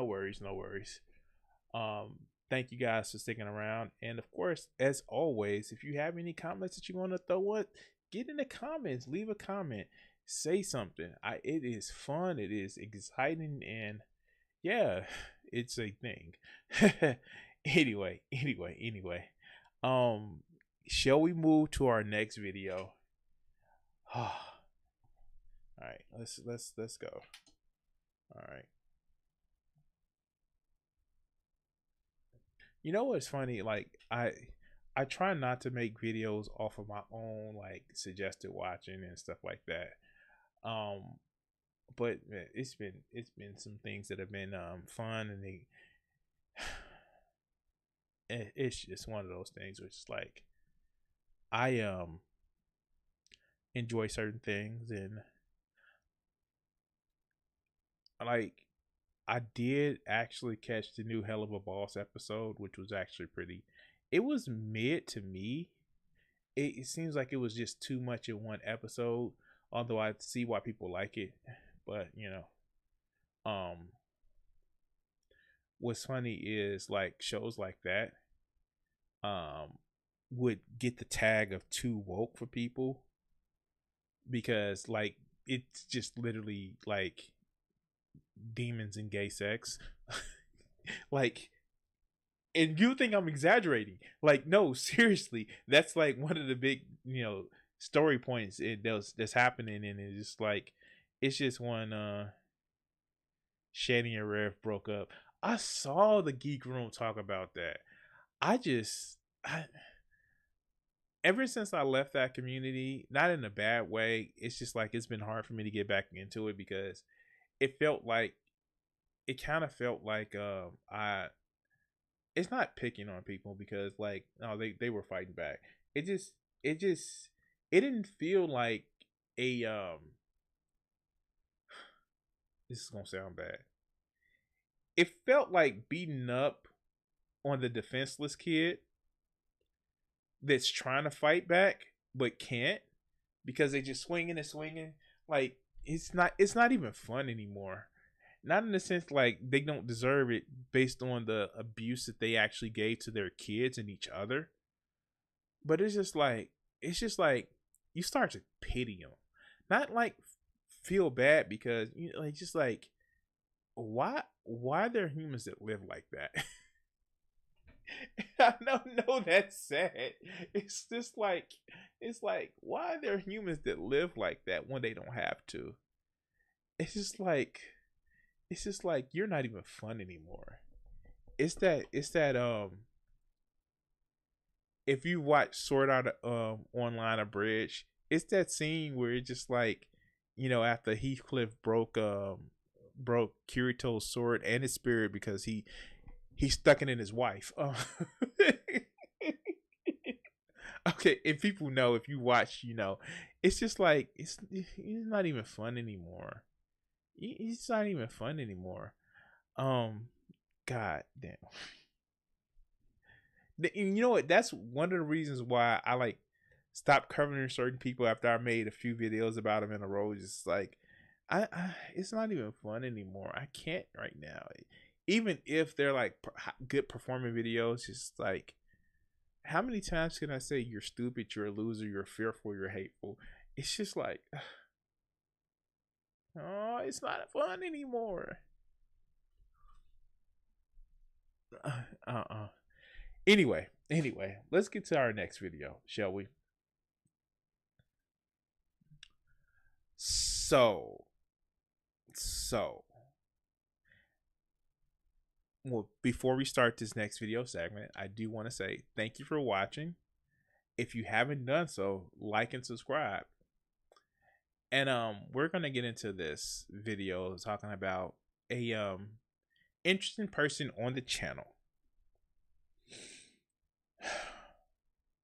Let's talk about Andy Pans Gaming. Now, Andy Pans Gaming recently came out with a video talking about how there's wokeness in video games, and there's the talking about how there's no masculine people in the game, and he actually went and talked about somebody, especially Ackman, who I've seen some of his content, and some of it is a little bit distasteful for me. I'm not saying he's a bad guy; it's just distasteful for me. And Ackman totally walked this fool as if he was a four-legged canine. He dog walked him. And so, in a cope video, after he was thoroughly humiliated, talking about how, you know, he was his own past was brought up, Andy Pans decided to make a new video. And shall we watch this? We shall. Let's go. So a few weeks ago, I had the Act Man on my stream to have a casual chat about wokeness in video games. He denied that women in games are becoming uglier. He denied that games are he can prove that games went woke, yes. And why don't they always show this one picture of Fable? The game isn't even out yet. I love it, Ackman. Oh, all right, let's go. becoming less masculine, and he denied that games are becoming more woke. A few days later, Again, I want these people to define woke. He didn't even define woke. He just named that women becoming uglier. How? You put out one video game. Let's go. Later, he made a video making fun of the idea that there was wokeness in games and got absolutely bodied by his followers. Finally, I invited the Ackman to come back on my stream and have an actual debate, and of course, he pussied out and canceled. So whatever, y'all. I'm done with the guy. I'm just glad he dog walked you, and there's a issue. Wait. What?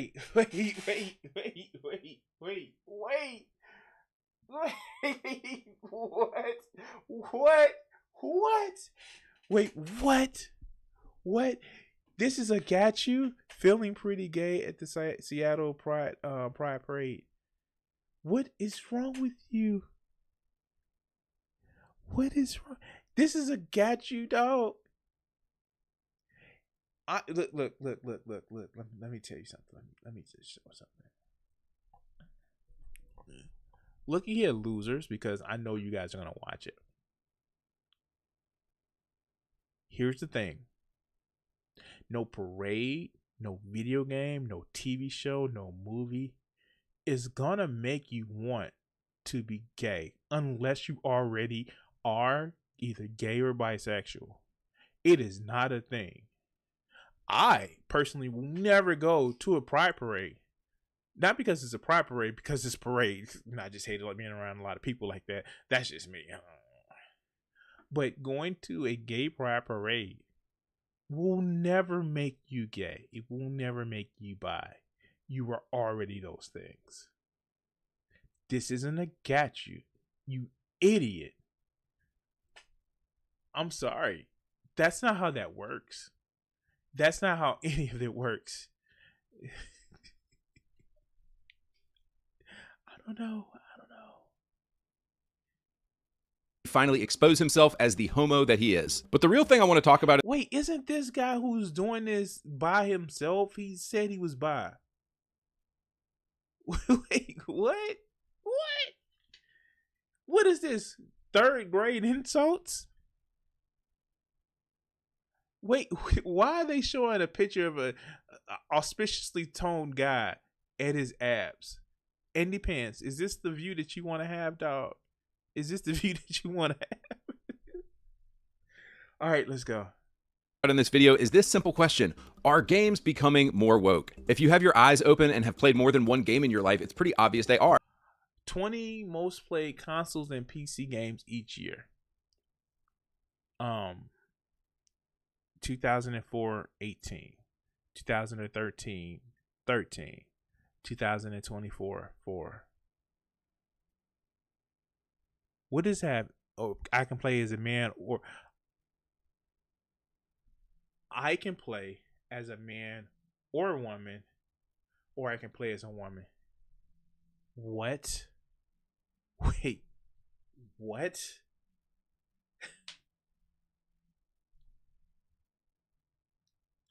What? So you can create your own character.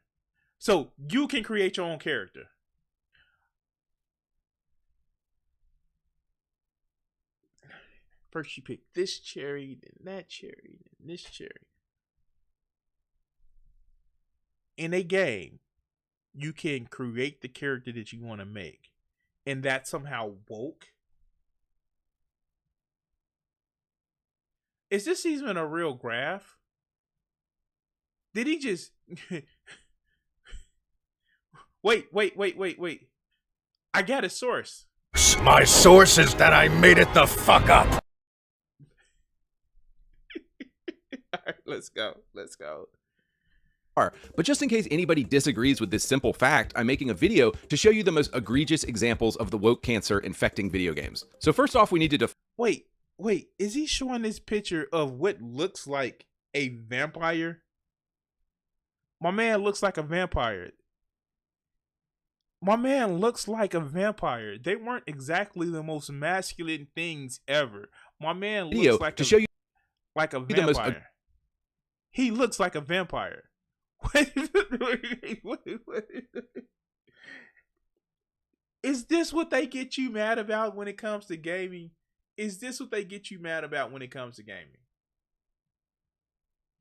For real. All right, let's go. Egregious examples of the woke.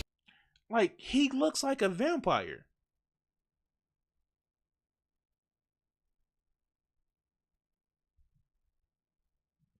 All right, let's go.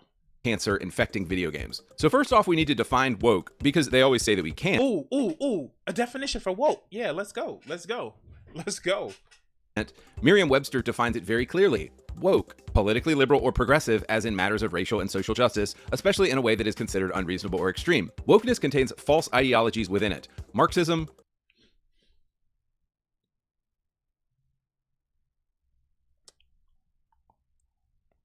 What's false about Marxism? It's actually a political theory. have there been extreme representations of it? If you want to judge my idea by the extreme representation of it, dog, you don't want that. What's false about it?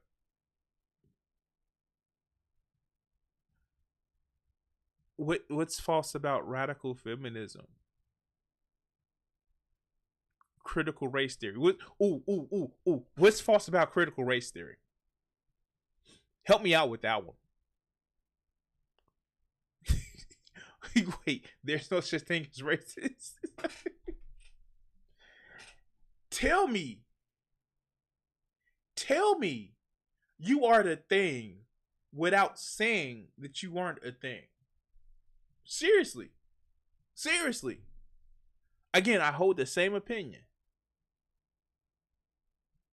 I don't have to call you anything.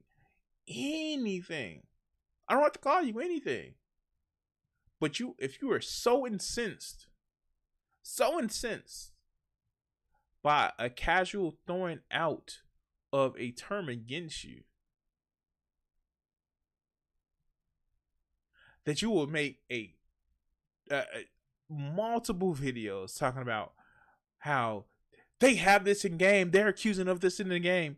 Like, dog, why are you taking this so personally? I rebuke anti-wokeness in the name of Jesus.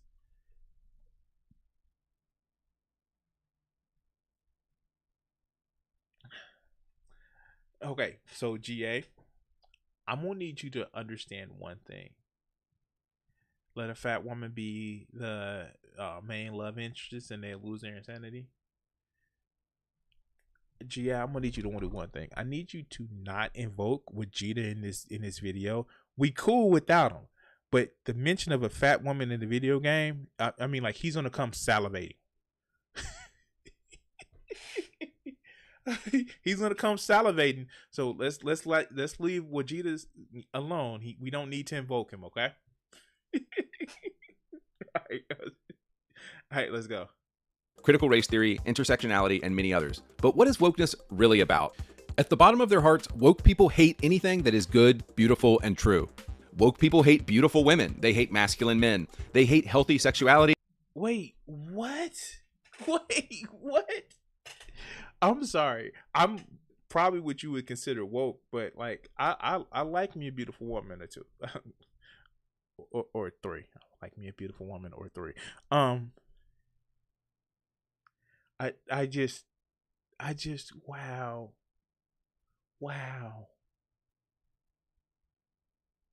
Now I would say I'm pretty masculine. That's judged by things, but like I would say I am, but like hate church? What is there any actions that will cause me not to like, organized religion? Is there something that will cause me to not like that? I wonder. Are there any actions in the past that people that claim to act in the will of, their supreme being that would cause me to not like that? I wonder. I mean, like, do we have to go back far? Do we have to go back far? I mean, like, Catholic sex angel. I mean, like, that was just, Anyway, let's go. They hate normal people. You see this last week with the trans creative director at BioWare designing a character creator where this is the biggest butt you can have and this is the biggest chest you can have on a woman. It's obvious the people who made this hate attractiveness in females and in males. Okay. So. Not to agree with the sociopath. However, I mean like I'm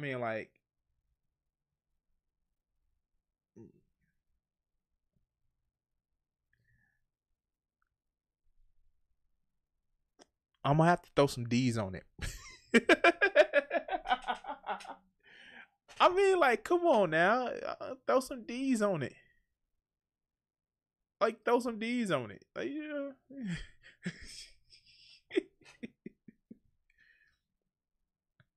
And he's lying. I'm just gonna be honest with you. He's lying. We can see that he's lying.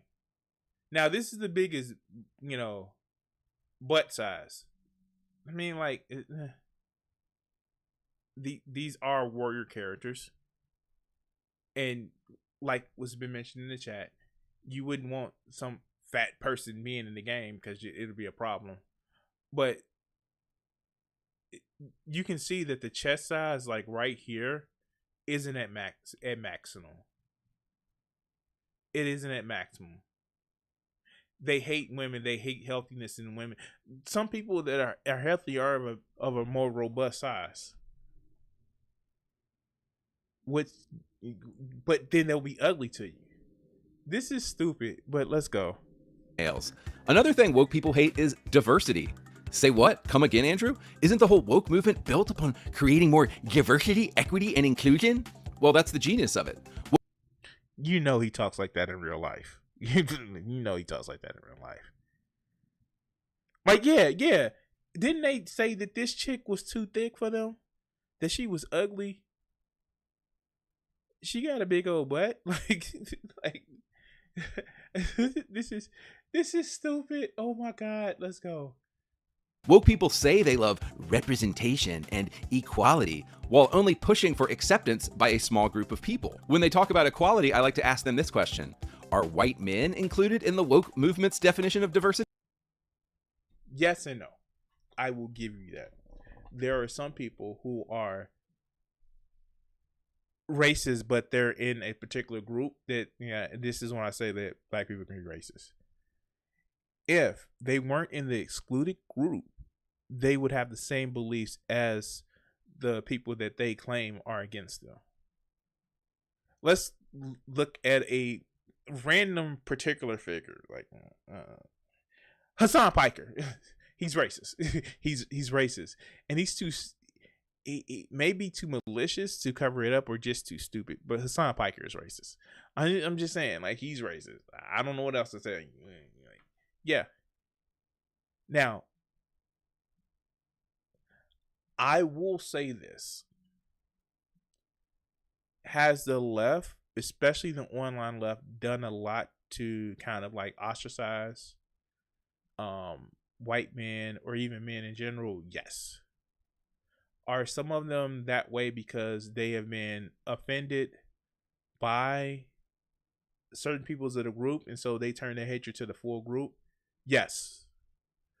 That's not an excuse for it at all, and it should not be done.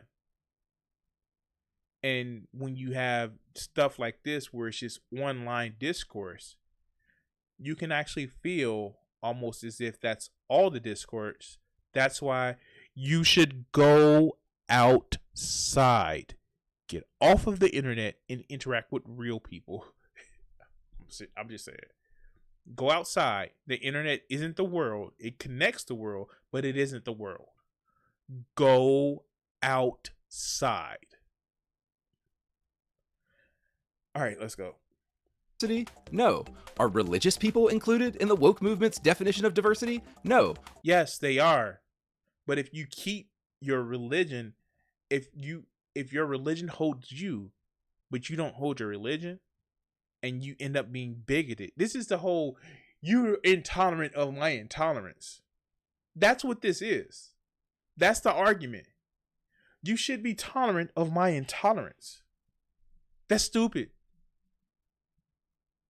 And if you're going to be saying things that's going to hurt other people, they're not going to want to be around you. Should they be hateful back to you? No, definitely not. But I don't grant them this.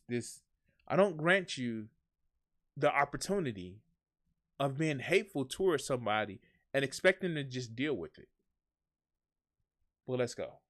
Are big-breasted, beautiful women included in the woke movement's definition of diversity? Yes. Look, check it out.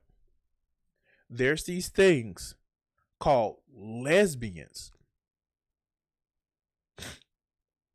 They like a big-breasted, big-booty woman as well. I know, weird, right? It's almost like women can be attracted to other women that are big-breasted and big-booty. What? No, there are these things. called bisexual people. I know. It means bi. It means that they like two sexes, or that sometimes they're considered themselves pan. I know. I mean, they liked everything. That's a thing that happened.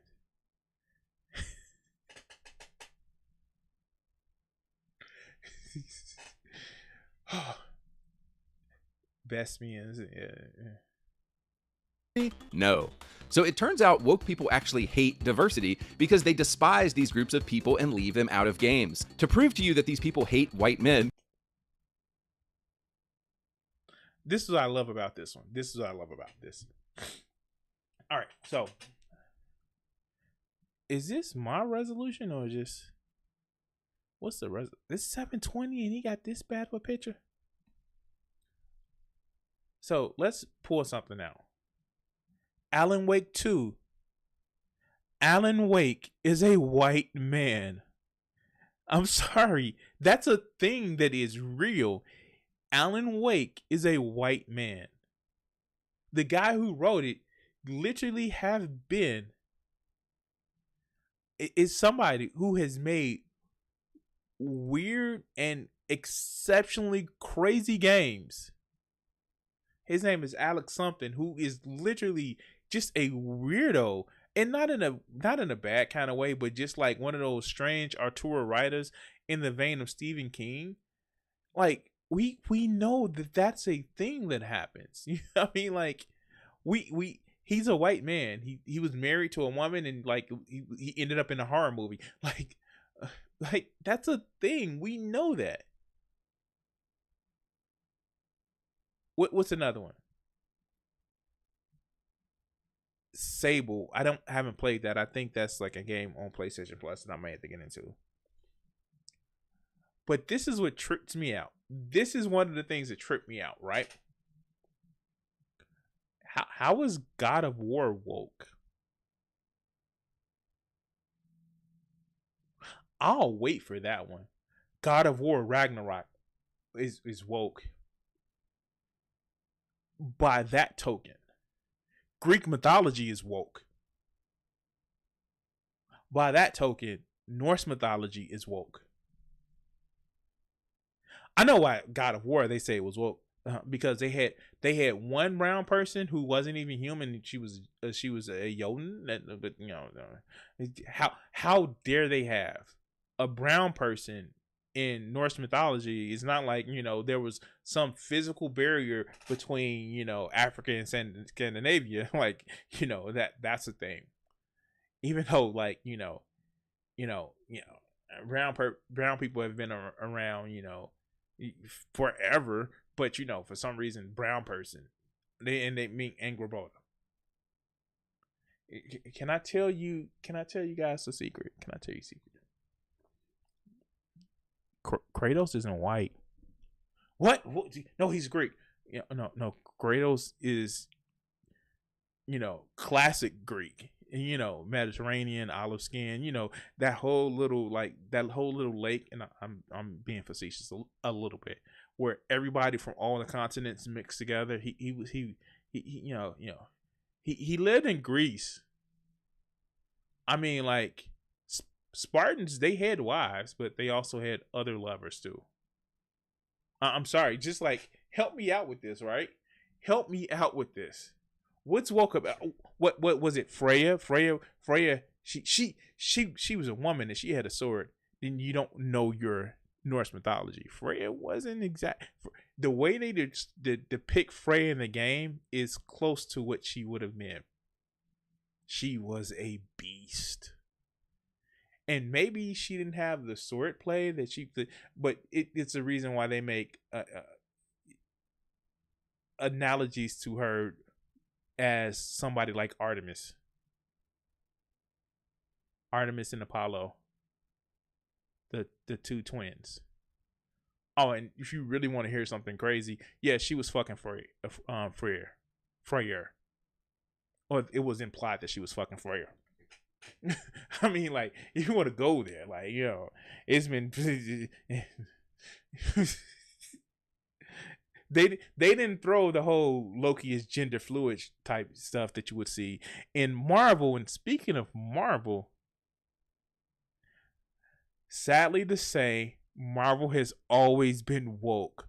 What have you been smoking? Marvel will always be, and forever has been, woke. The main plot point in their series is, yo, these people were different. Talking about Inhumans, talking about mutants, talking about aliens. These people were different, but, you know, they face bigotry. That is a thing that happens. I don't get it. These people are just being upset because they were told to be upset.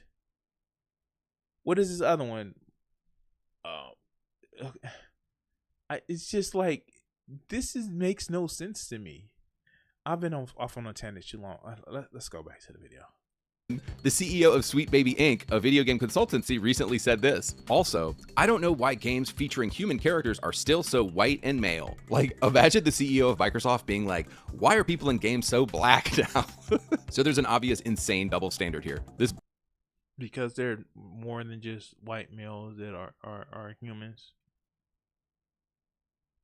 You have to be kidding me. You have to be kidding me. There are more than just white males that are human. These people, like, when did they start gaming? 2007? Is that when they started gaming? We have a history of games where it's not just white people that were in it. Is it because I'm old that I've played like previous games? I was talking to somebody the other day. The whole Cloud is a badass that you see in like Kingdom Hearts or in like, you know, Final 7 Advent Children. The reason why people were getting so upset about Final Fantasy remake when Cloud literally dressed in drag. Like how like, dude, like, welcome to 1999 where we played the original game and Cloud definitely dressed in drag. Like, this is a thing that happened. They went back to the original game. That was a thing that happened. When did these people start playing games? All right, let's go. Broken childless woman also said this. Pay me to shoot down your white male. Did he just say broken childless woman?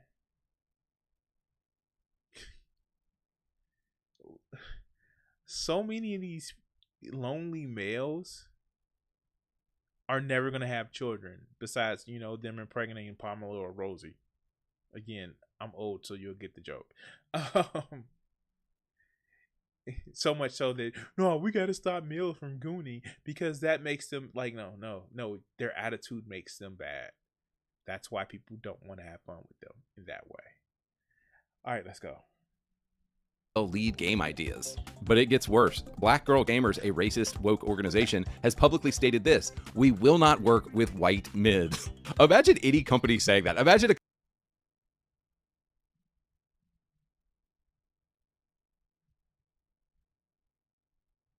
Wait, if that's the tweet that they put out there, put that tweet out there. If that's the tweet that they put out there, put it out there. Show us it's the reason why I do the videos that I do. Because I don't want to just be like me saying like, oh, this is what I feel about what they said. No, I show you what they said and I refute it. This is just such victim complex, dog. They said they didn't want me in that club. I don't even want to be part of their club. This is such victim complex. But this video is victim complex. The Eggman, he made fun of me on stream. He scrubbed the video. Why he says that? Why he scrubs the video and Ackman puts the video up and just says like, no, I just dog walked him and he's scared. That's why he deleted the video. But let's go. The company just saying, nope, if you're black, we won't serve you. Dani Ladonders, who was a game developer on this game called Validate, and I think she worked for Ubisoft, specifically said in a video that she doesn't hire white men. Show it. If you said it in the video, if they said in the video, show it. Please show it. Show it so I can castinate this person for saying something stupid like that. Show it. Do you have the clip? Do you have the clip? Pics or it didn't happen. Let's go. So, eligibility criteria. Identify as a woman or non-binary individual, be 18 years of older, currently attending or have graduated in or after spring 2023, have less than 2 years of professional experience in the game design program and video games, be legally entitled to work in a country where you're applying, apply to only one location, submit a individual entry team, submit an individual entry, team entries will not be considered. Okay, I almost read that. Specifically to Toronto, must reside in Ontario, are currently attending or have graduated the Ontario post-secondary education, post-secondary school no earlier than spring. This sounds like an internship. This sounds like an internship for specific people. Is this a job or is it an internship? Wait, I'm confused. Okay. All right, off topic a little bit. For the longest time, there are the people that now are saying they don't want woke stuff in games. For the longest time, they actually said that, well, if you don't like it, make your own games. If you don't like it, make your own studios. For the longest time, they said that there was no exclusion or bigotry in the gaming industry or in video games. No, that's just the way people are.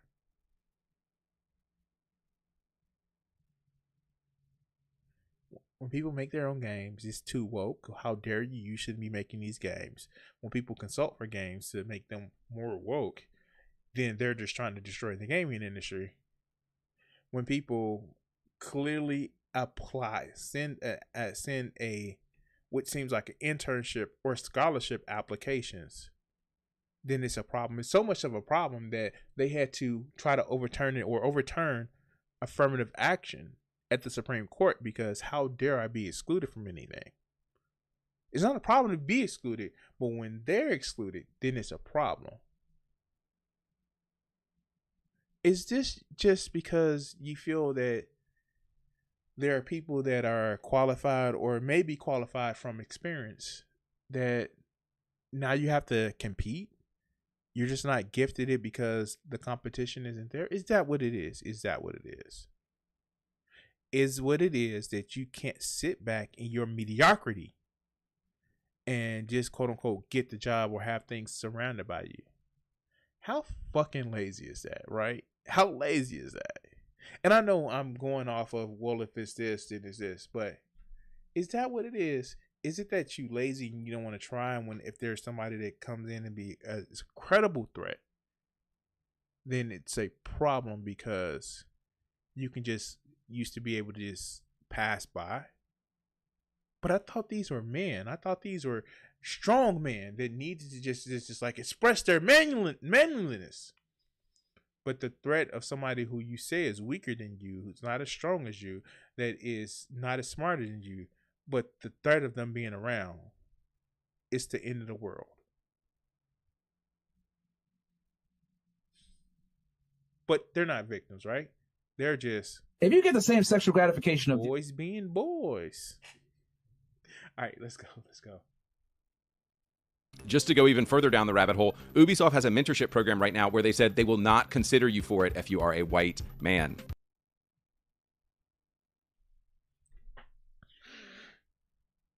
Okay, sure. Yeah, just what I just said. All right, let's go. So guys, as it turns out, the people who rally the hardest against racism and sexism are actually the most racist and sexist. Oops! This clip from a PragerU video also does a really good job of explaining woke thinking. Critical race theory begins from the assumption that racism occurs in all interactions. Imagine you own a shop and two customers. So that's not true. That's not true. Both by the premise and what he's saying. That's not true. But let's go. Enter at the same time, one white and one black. Who do you help first? If you help the black person first, critical race theory would say you did so because you don't trust black people to be left alone in your store.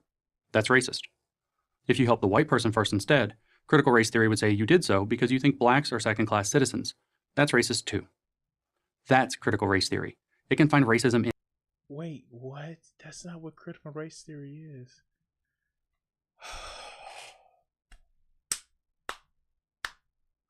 That's not what critical race theory is. And you see, this is what I mean. This is what I mean. This is exactly what I mean. This is, if you take this opinion, you feel attacked by the idea that there's racism that happens.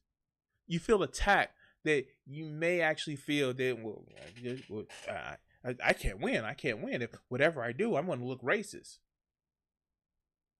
This is what I mean. But let's go. In anything, even if it has to read your mind to do it. So basically, even if you try to not be racist, according to them, you're being racist. Even if you try to not be sexist, you're being sexist. This is why these people are so useless and evil, is because everything you do, according to them, is racist. Always, because you're a white man. But let's be honest, guys, at the end of the day, this is about power, right? They think by calling you racist or homophobic, they have some kind of power over you. Isn't this guy, like, it came up in the Andy Pants and Ackman debate that he was by himself. I don't get it. Okay, all right, let's go. But the joke's on them. Racist and homophobe are words we laugh at now, because the people using these words are leftist cowards.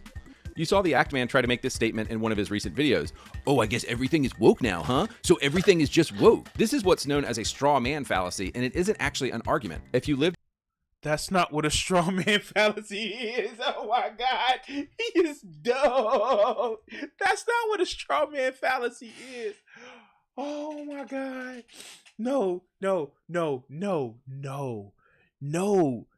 Andy Pants. Oh my God, that's not what straw man means. Straw man is putting a weakened version of the argument of somebody, of what somebody's saying, and knocking that weaker version down. That's not what he did. That's not what he did. Oh my God, that's not what he did. How dumb are you? Oh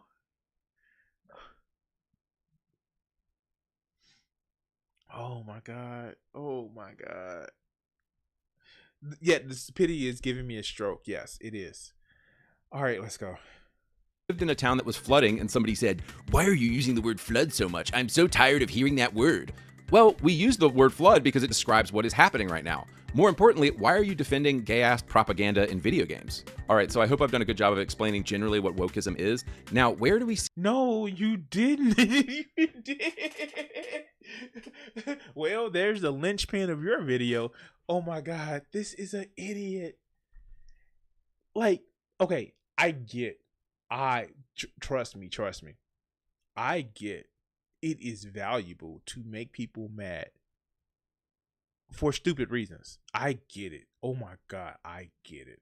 I understand that getting people upset just for the purpose of getting them to watch your videos, and I hope people understand this, is beneficial.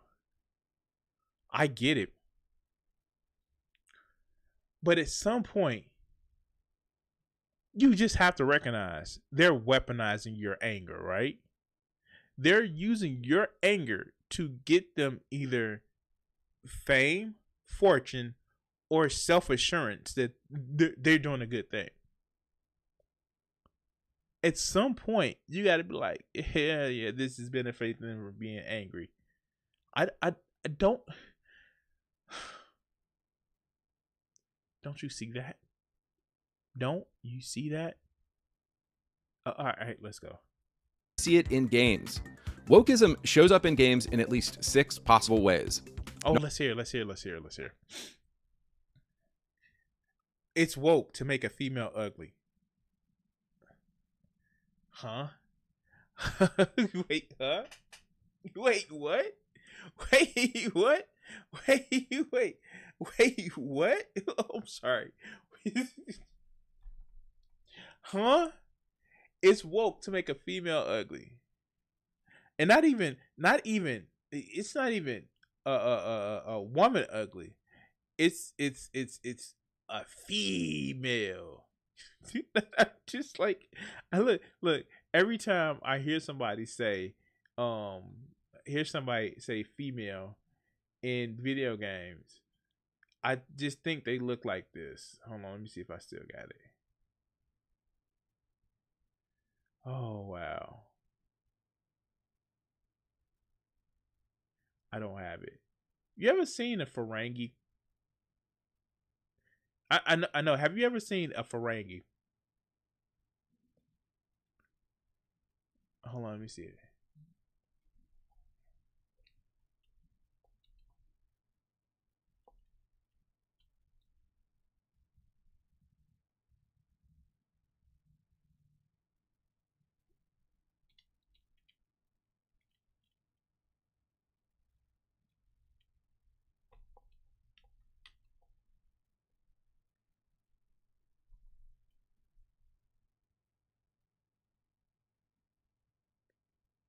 When I think of a guy that says female, I just think of somebody like this.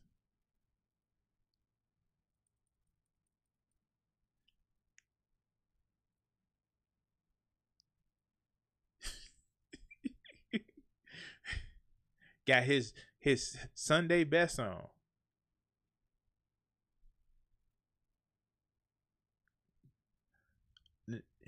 Had the same dental hygiene that he female. Oh, all right, let's go. Number 1, making female characters more ugly. Number 2, replacing male characters with female characters in order to virtue signal. Number 3, removing masculinity and masculine characters. Wait, what? Isn't 1 and 2 and 3 the same thing? Also, it's Naughty Dog. I'm just saying, like Naughty Dog. This is Naughty Dog. I'm sorry, it's Naughty Dog. They do stories like that where they will change the protagonist. It's Naughty Dog. I swear. All right, let's go. From games. Number 4, blindly inserting gay, black, and trans characters in order. Oh, the black people are in the games. The darkies are in the games, so that's woke. Like, this is like, you are not beating the allegation, my guy, of I just don't like black people in the game. I just don't like women in the game. You are not beating that allegation. Oh, this one coming up is good. Let's go. Order to virtue signal. Number 5, changing historical events to push contemporary political.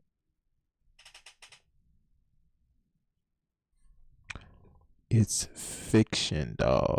It's fiction. but it's not like it didn't really like to happen like that in history. It didn't really happen like that in history. Dog, it's fiction. It's fiction. Wait, what?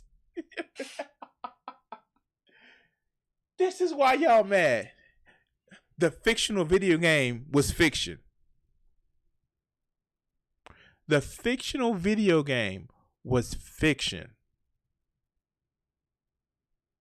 Oh, I got something better for you guys. Like sci-fi means science fantasy. It's a fantasy. The fictional video game is fiction. All right, let's go. Political messages. Number 6, softening, watering down, and removing anything controversial or edgy from games.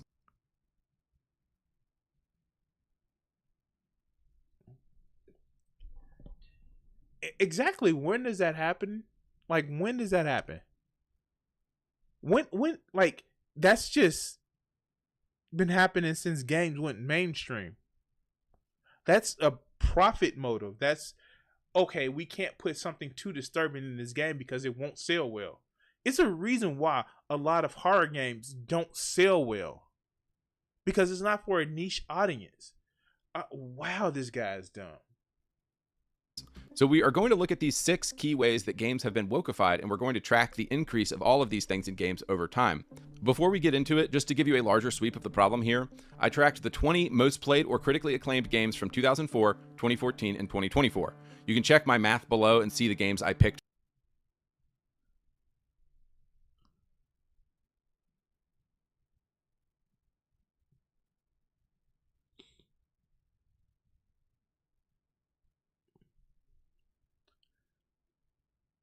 What in the blue blaze is this? What in the world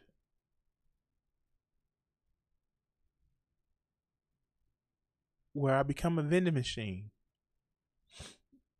is this? I'm sorry. It hurts my brain.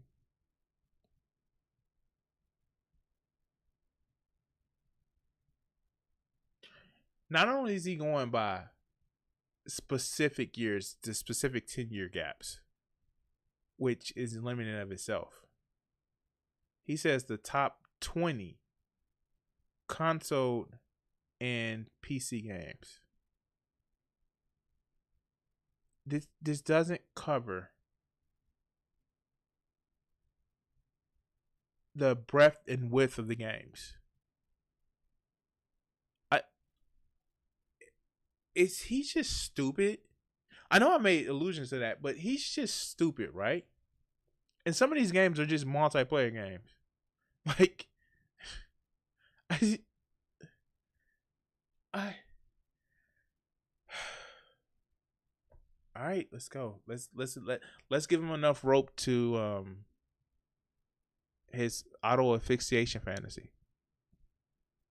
For each year. 2004, we have games like Halo 2, Dragon Quest 8, Metal Gear Solid 3. Then for 2024, we have games. But by this token, a lot of these games will be woke to him. SmackDown, if I remember, in 2004, you can create a man or woman character. San Andreas, the protagonist was black in that game. I mean, like, you have some of the old classics, but some of these were quote unquote classics because, quite frankly, games haven't been at mainstream for that long of a time. World of Warcraft was a literal RPG MMO. This is weird. Like wait, he has Infamous First Light in this. Infamous First Light. A literal DLC to Second Son.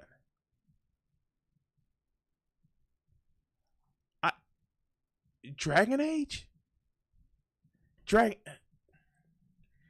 Wow, this man is okay. All right, let's go. Let's hear him out.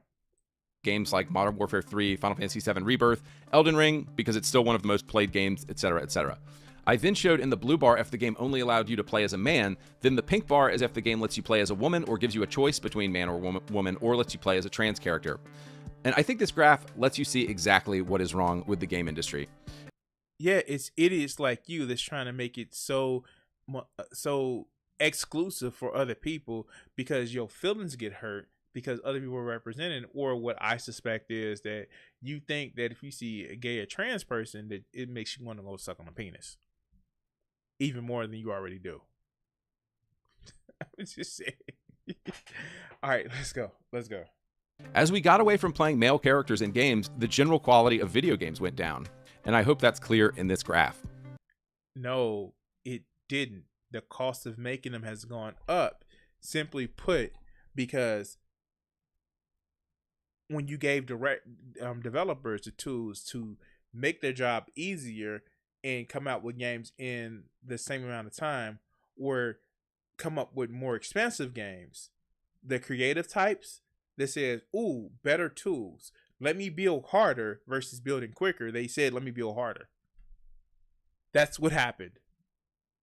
It was, hey, this tool helps you get the job quicker, get done quicker, or helps you make the job better. And they chose just make the job better. I still have some of the games from 2004. I still have some of the games from 2007. They are not better. They are not better. They are not better. Let's continue. All right, so getting into specific games, let's talk about 12 games that went woke over time. The Last of Us. The first Last of Us game from 2013 was a heartfelt and masculine journey for its main character, Joel. It was one of the best-selling games and regarded as one of the greatest games of all time. With The Last of Us 2... See, this is what I mean. Like, a lot of these idiots and young kids that actually take games as masculine, what they do is they mistake monstrous actions, which even the character actually says are monstrous actions, and validate them as masculinity. No, that's just monstrous actions. It's stupid. But let's continue. In 2020, the director took a different approach. Joel is killed within the first hour of the game because, men are bad. He is replaced with Ellie, who flaunts her broken sexuality and is in a relationship. So if you're gay, you just have broken sexuality. Okay, this is just stupid, man. This is just disgusting, because it's like, oh, I'm mad that I can't sleep with this person. And it was always Ellie's story. Joe was part of it, but it was Ellie's story. It's like the people that get upset at Ragnarok, where the characters in game, even in 2018, Kratos says it's Atreus' story. And you see that play out more in Ragnarok, which, like in 2018 God of War, they're protagonists. And in Ragnarok, even more so. But I need you to understand writing, and how writing is actually not always in your face or just simple down for in whatever media. But hold on, guys. Hold on 1 second. I'm sorry.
Sorry about that, guys.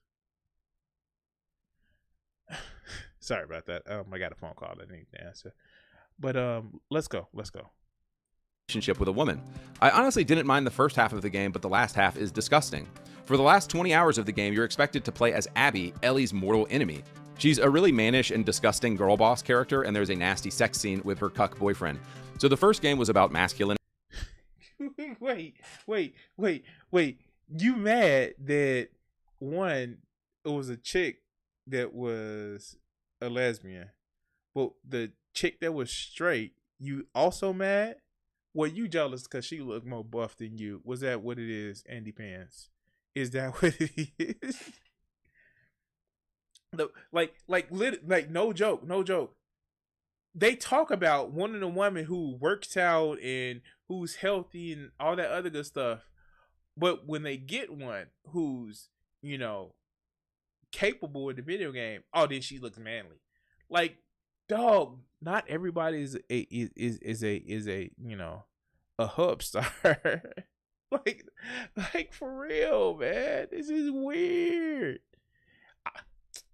I can't beat it to video game characters, so I don't like them. That's what this is. It's his rules for the woke gaming. I can't beat it to the video game characters. There are too many darkies in the video game, and I can't fantasize about looking like the guy or actually just being with the guy in the video game because he doesn't look like the Greek god that I think he should look like. You're real. Hold on, guys. Hold on.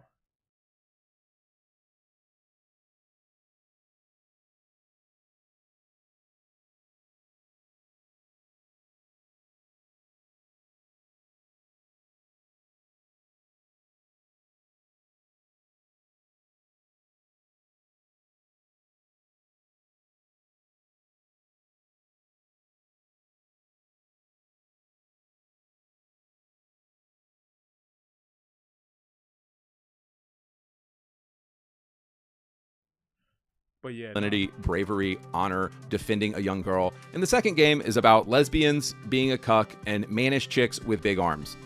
This game hits woke. It was that he's jealous because her arms big. No, the game was about survival in a post-apocalyptic hellscape. And you know what happens? That no matter how strong that you think you are, sometimes the real enemies are men all along. And not the sense of people with penises. It's just like humans are sometimes the worst things. Oh my god. All right, let's go. Checkboxes number 1, number 2, number 3, and 4. Gears of War. Wait, when was there? Wait, what? Black people bad, right? Black people bad. All right, let's go. The Gears of War games in the 2000s were always about masculinity, a common purpose, and brotherhood. It's a very male-focused story, so it was odd when the cucks at Microsoft made Kate Diaz the main character of the story now. Instead of exploring themes of brotherhood and duty like the game did before, since 2016 the game is primarily about femininity, sisterhood, and when our periods happen. So yeah, Gears of War went woke and it sucks now. Wait, wasn't the reason why she was chosen as the main character because her grandmother was part of the swarm and it was trying to decide if it was destiny or not? Like, wasn't that the term? I never played the Gears of War game, but wasn't the term was like some predestined stuff or some like connected to a horde? I think that's what it was. I'm sorry, my man. See, this is how you know some of these cats just never been in a relationship with a woman, even though they claim that's what they want. What they really just want to sleep with guys. When you are a guy and you are living with a woman, you want have to deal with the fact that every 28 days she bleed. That's a thing that you got to deal with. Or 21, whatever it is. That's a thing that you have to deal with. This, yucky, girls have periods. Like, what? What? If you are in a relationship with a woman and you share in the same house, you have to deal with that. I'm sorry. It's not woke. It's being an adult. And I know the jokes about, well, it's Hummer Week. Sometimes that may be a thing. Sometimes it may be Hummer Week, but you have to deal with a woman that menstruates. All those kids that y'all say that y'all want to have, that y'all really don't. You know that happens because a woman menstruates, right? Oh, this is crazy. Let's go. Woke checkboxes number 2, 3, 4, and 6 have all been hit. Saints Row. The original Saints Row was very similar to GTA, but instead of being by yourself, you were part of a gang that helps you rise to power. With iconic characters like Johnny Gat, Shaundi, Julius, and others, Saints Row 2 is incredibly edgy and hilarious. You buy prostitutes, kill bums, etc. Well, the Saints Row reboot in 2022 seemed to think it was you notice a lot of this is I can't be a blazing sociopath anymore. I have to tone it down. I have to act like a normal person, or approximation in the video game of a normal person. Like, some of these people are just broken. And no, it's not the hub type thing. They're broken, they're bored, lonely, and yeah, no, they have no empathy. It's bad that I can't make fun of people to the point where they unalive themselves. How come I can't do that? It's bad that I'm lonely now, that I'm unaliving myself, but when I can't do it to other people, then it's bad. Like seriously. Oh my God, let's go. It's a good idea to replace every single character from this celebrated series with a bunch of gay dudes with their shirts off, ugly lesbians, girl bosses, and trans people. Like, huh? Nobody has ever understood their audience worse than whoever took control of the Saints Row reboot. The fans were noticeably upset when this stuff started to leak, and instead of Volition changing, they doubled down. And now the studio is closed. So as is often said, you go woke, you go broke. Halo. But that's not a thing. Some of the highest grossing movies are woke. Literally. Captain Marvel, which y'all had an issue with, became one of the highest grossing movies ever. And that was, by your own estimation, was woke. Oh, this is bad. This is what they get y'all upset about watching. Let's go. Halo was one of the games that got me back into video games in 2004, so I was really stoked to see the woke mind virus taking it over now. Here's Cortana in Halo 4. Here's Cortana in Halo Infinite. Yeah. They also disabled party. She is a hologram. She's a hologram. She can't touch you in that way. What? Oh, I need the sexy hologram. So what? So you can stroke it through your armor? Oh. When people make the whole thing of y'all just want people that you can masturbate to, and you don't like black people in video games, and you say no, and you show examples of the fact that you can't stroke it to people in video games, and the fact that is black people in video games, you're making the point.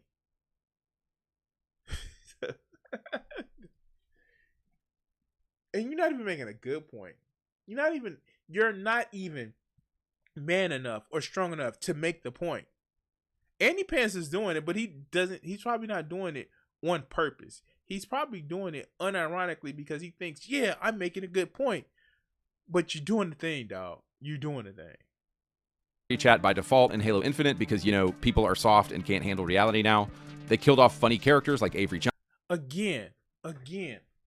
It's well, I can't humiliate somebody to the point where they want to unalive themselves, so that's harming me. And yet, you're complaining that, oh, these people were against white males, and that's causing white males to unalive themselves. Be consistent. Either you don't want it, or you do. You're crying so much. And I'm done with this video. I'm really done with this video. But these people cry so much that, oh, they're after this, they after white males. And to some extent, some of these people are doing things like I said, it looks like it had a kind of an internship, a way of certain people to get into video games. And if that's the case, I'm all for it. if they're trying to say that, hey, we want these people to be introduced into the making of video games without only hiring those people, I'm all for it. I'm for the outreach of different minorities in a community that they haven't been represented in, because it helps. But to the point where these guys are putting it, like, how dare they not give white men all the positions? I hate them. I hate them for that. I hate them so much that I hate myself, that I'm gonna hurt my, like, no, that's a problem. It's a problem. And these people are using this to make you mad for no other reason but for clicks. If you didn't catch when I said that earlier, I'm making you mad for clicks myself. But at least I'm upfront and honest about it. I am telling you that I'm trying to make these anti-woke losers mad because, well, I want them to get mad and then start thinking and then actually examine it. But they won't. They don't want you to examine it. They just want to say, be mad at them. And that's where we're different. Because I want you to be better. I want you strong, masculine men, you boys being boys, to get so strong and masculine that it doesn't bother you. That you are enough to say, like, not only do I don't mind strong women in video games, I need a strong woman to keep up with me. Because that's the only way you grow. But anyway, like, share, subscribe, and we're gonna have this video segment here. All right, guys. So, first of all, I want to say, one, thank you guys for watching. It has been fun this afternoon. I know we've been doing a lot of streaming today. Thank you guys for watching it. We're gonna put these video segments up. I am gonna go fix myself some lunch because I am hungry as shit. Also just a little bit tired too, so I'll catch you guys later, and thank you for coming out. We do this every Sunday at 11 a.m. I understand the time changed this weekend, so yeah. But see you next Sunday, and of course throughout the week you're gonna be getting gaming streams. Right now I'm streaming 7 days to die. I may stream that a little bit later on, just depending on if I want to actually play or not. It's some other games that I want to actually get into. Speaking of Alan Wake 2, I do want to actually get into Control. I've never played that, and I've had it on my console forever. I also want to get into the Horizon series, replay that all again, probably on ultra hard mode. And now that the remake has come out, that's just a thing that I want to actually do. So yeah, no, I want to thank you guys for actually joining today. Enjoy the rest of your day, and peace. What do you think that these executives are afraid you're going to do to white America? Probably stop some racism. Stop racism? Yeah, they're probably afraid of that, because then people don't hate each other, and people start talking to each other, and then they start talking to each other, they find out who's the problem. Which is? Greedy people. Greedy people. I have a couple things I want to ask you there. Do you really think that some of the guys that you dealt with at NBC, no names, right? Because there's lawsuits for that too, that some of these guys really want to promote racism actively, or is it a subconscious? I just think it's part of capitalism, is to promote racism, right? In order to make things work. If you feel better because you're white and you can get a job, you use that. I mean, I would. Absolutely. Say, I'm sorry, Jack, but shit, they say I'm white. I'm going to use this. Right, absolutely. Get this job. I'm hungry, But, and that separates people. So they keep people separated, and that keeps them from thinking about the real problem. That's as simple as I see it. Probably it's not that simple, but... Now, all right, you and I are about the same age, right? We're in our mid-30s. How long is it going to take before guys who think like you, and I say guys who think like me, people who don't want to have racism in the country, people who don't want to be oppressing any minority, whatever it is, sexual, whatever minority, really get into positions of power and can change things. You can't get in a position of power, it seems, if you think like that. It seems that the only time you get in a position of power is if you're like the people that are in power. To me, I mean, that's the way it goes. I mean, people that get to become executives become like the people that were already executives. I don't know, maybe... They go in with good intentions, but it eats them up. It's like a cesspool, you know, it just gets on you and it starts the system eating. levels them. Pretty soon it's all Is that gone. what a cesspool sounds like? Yes.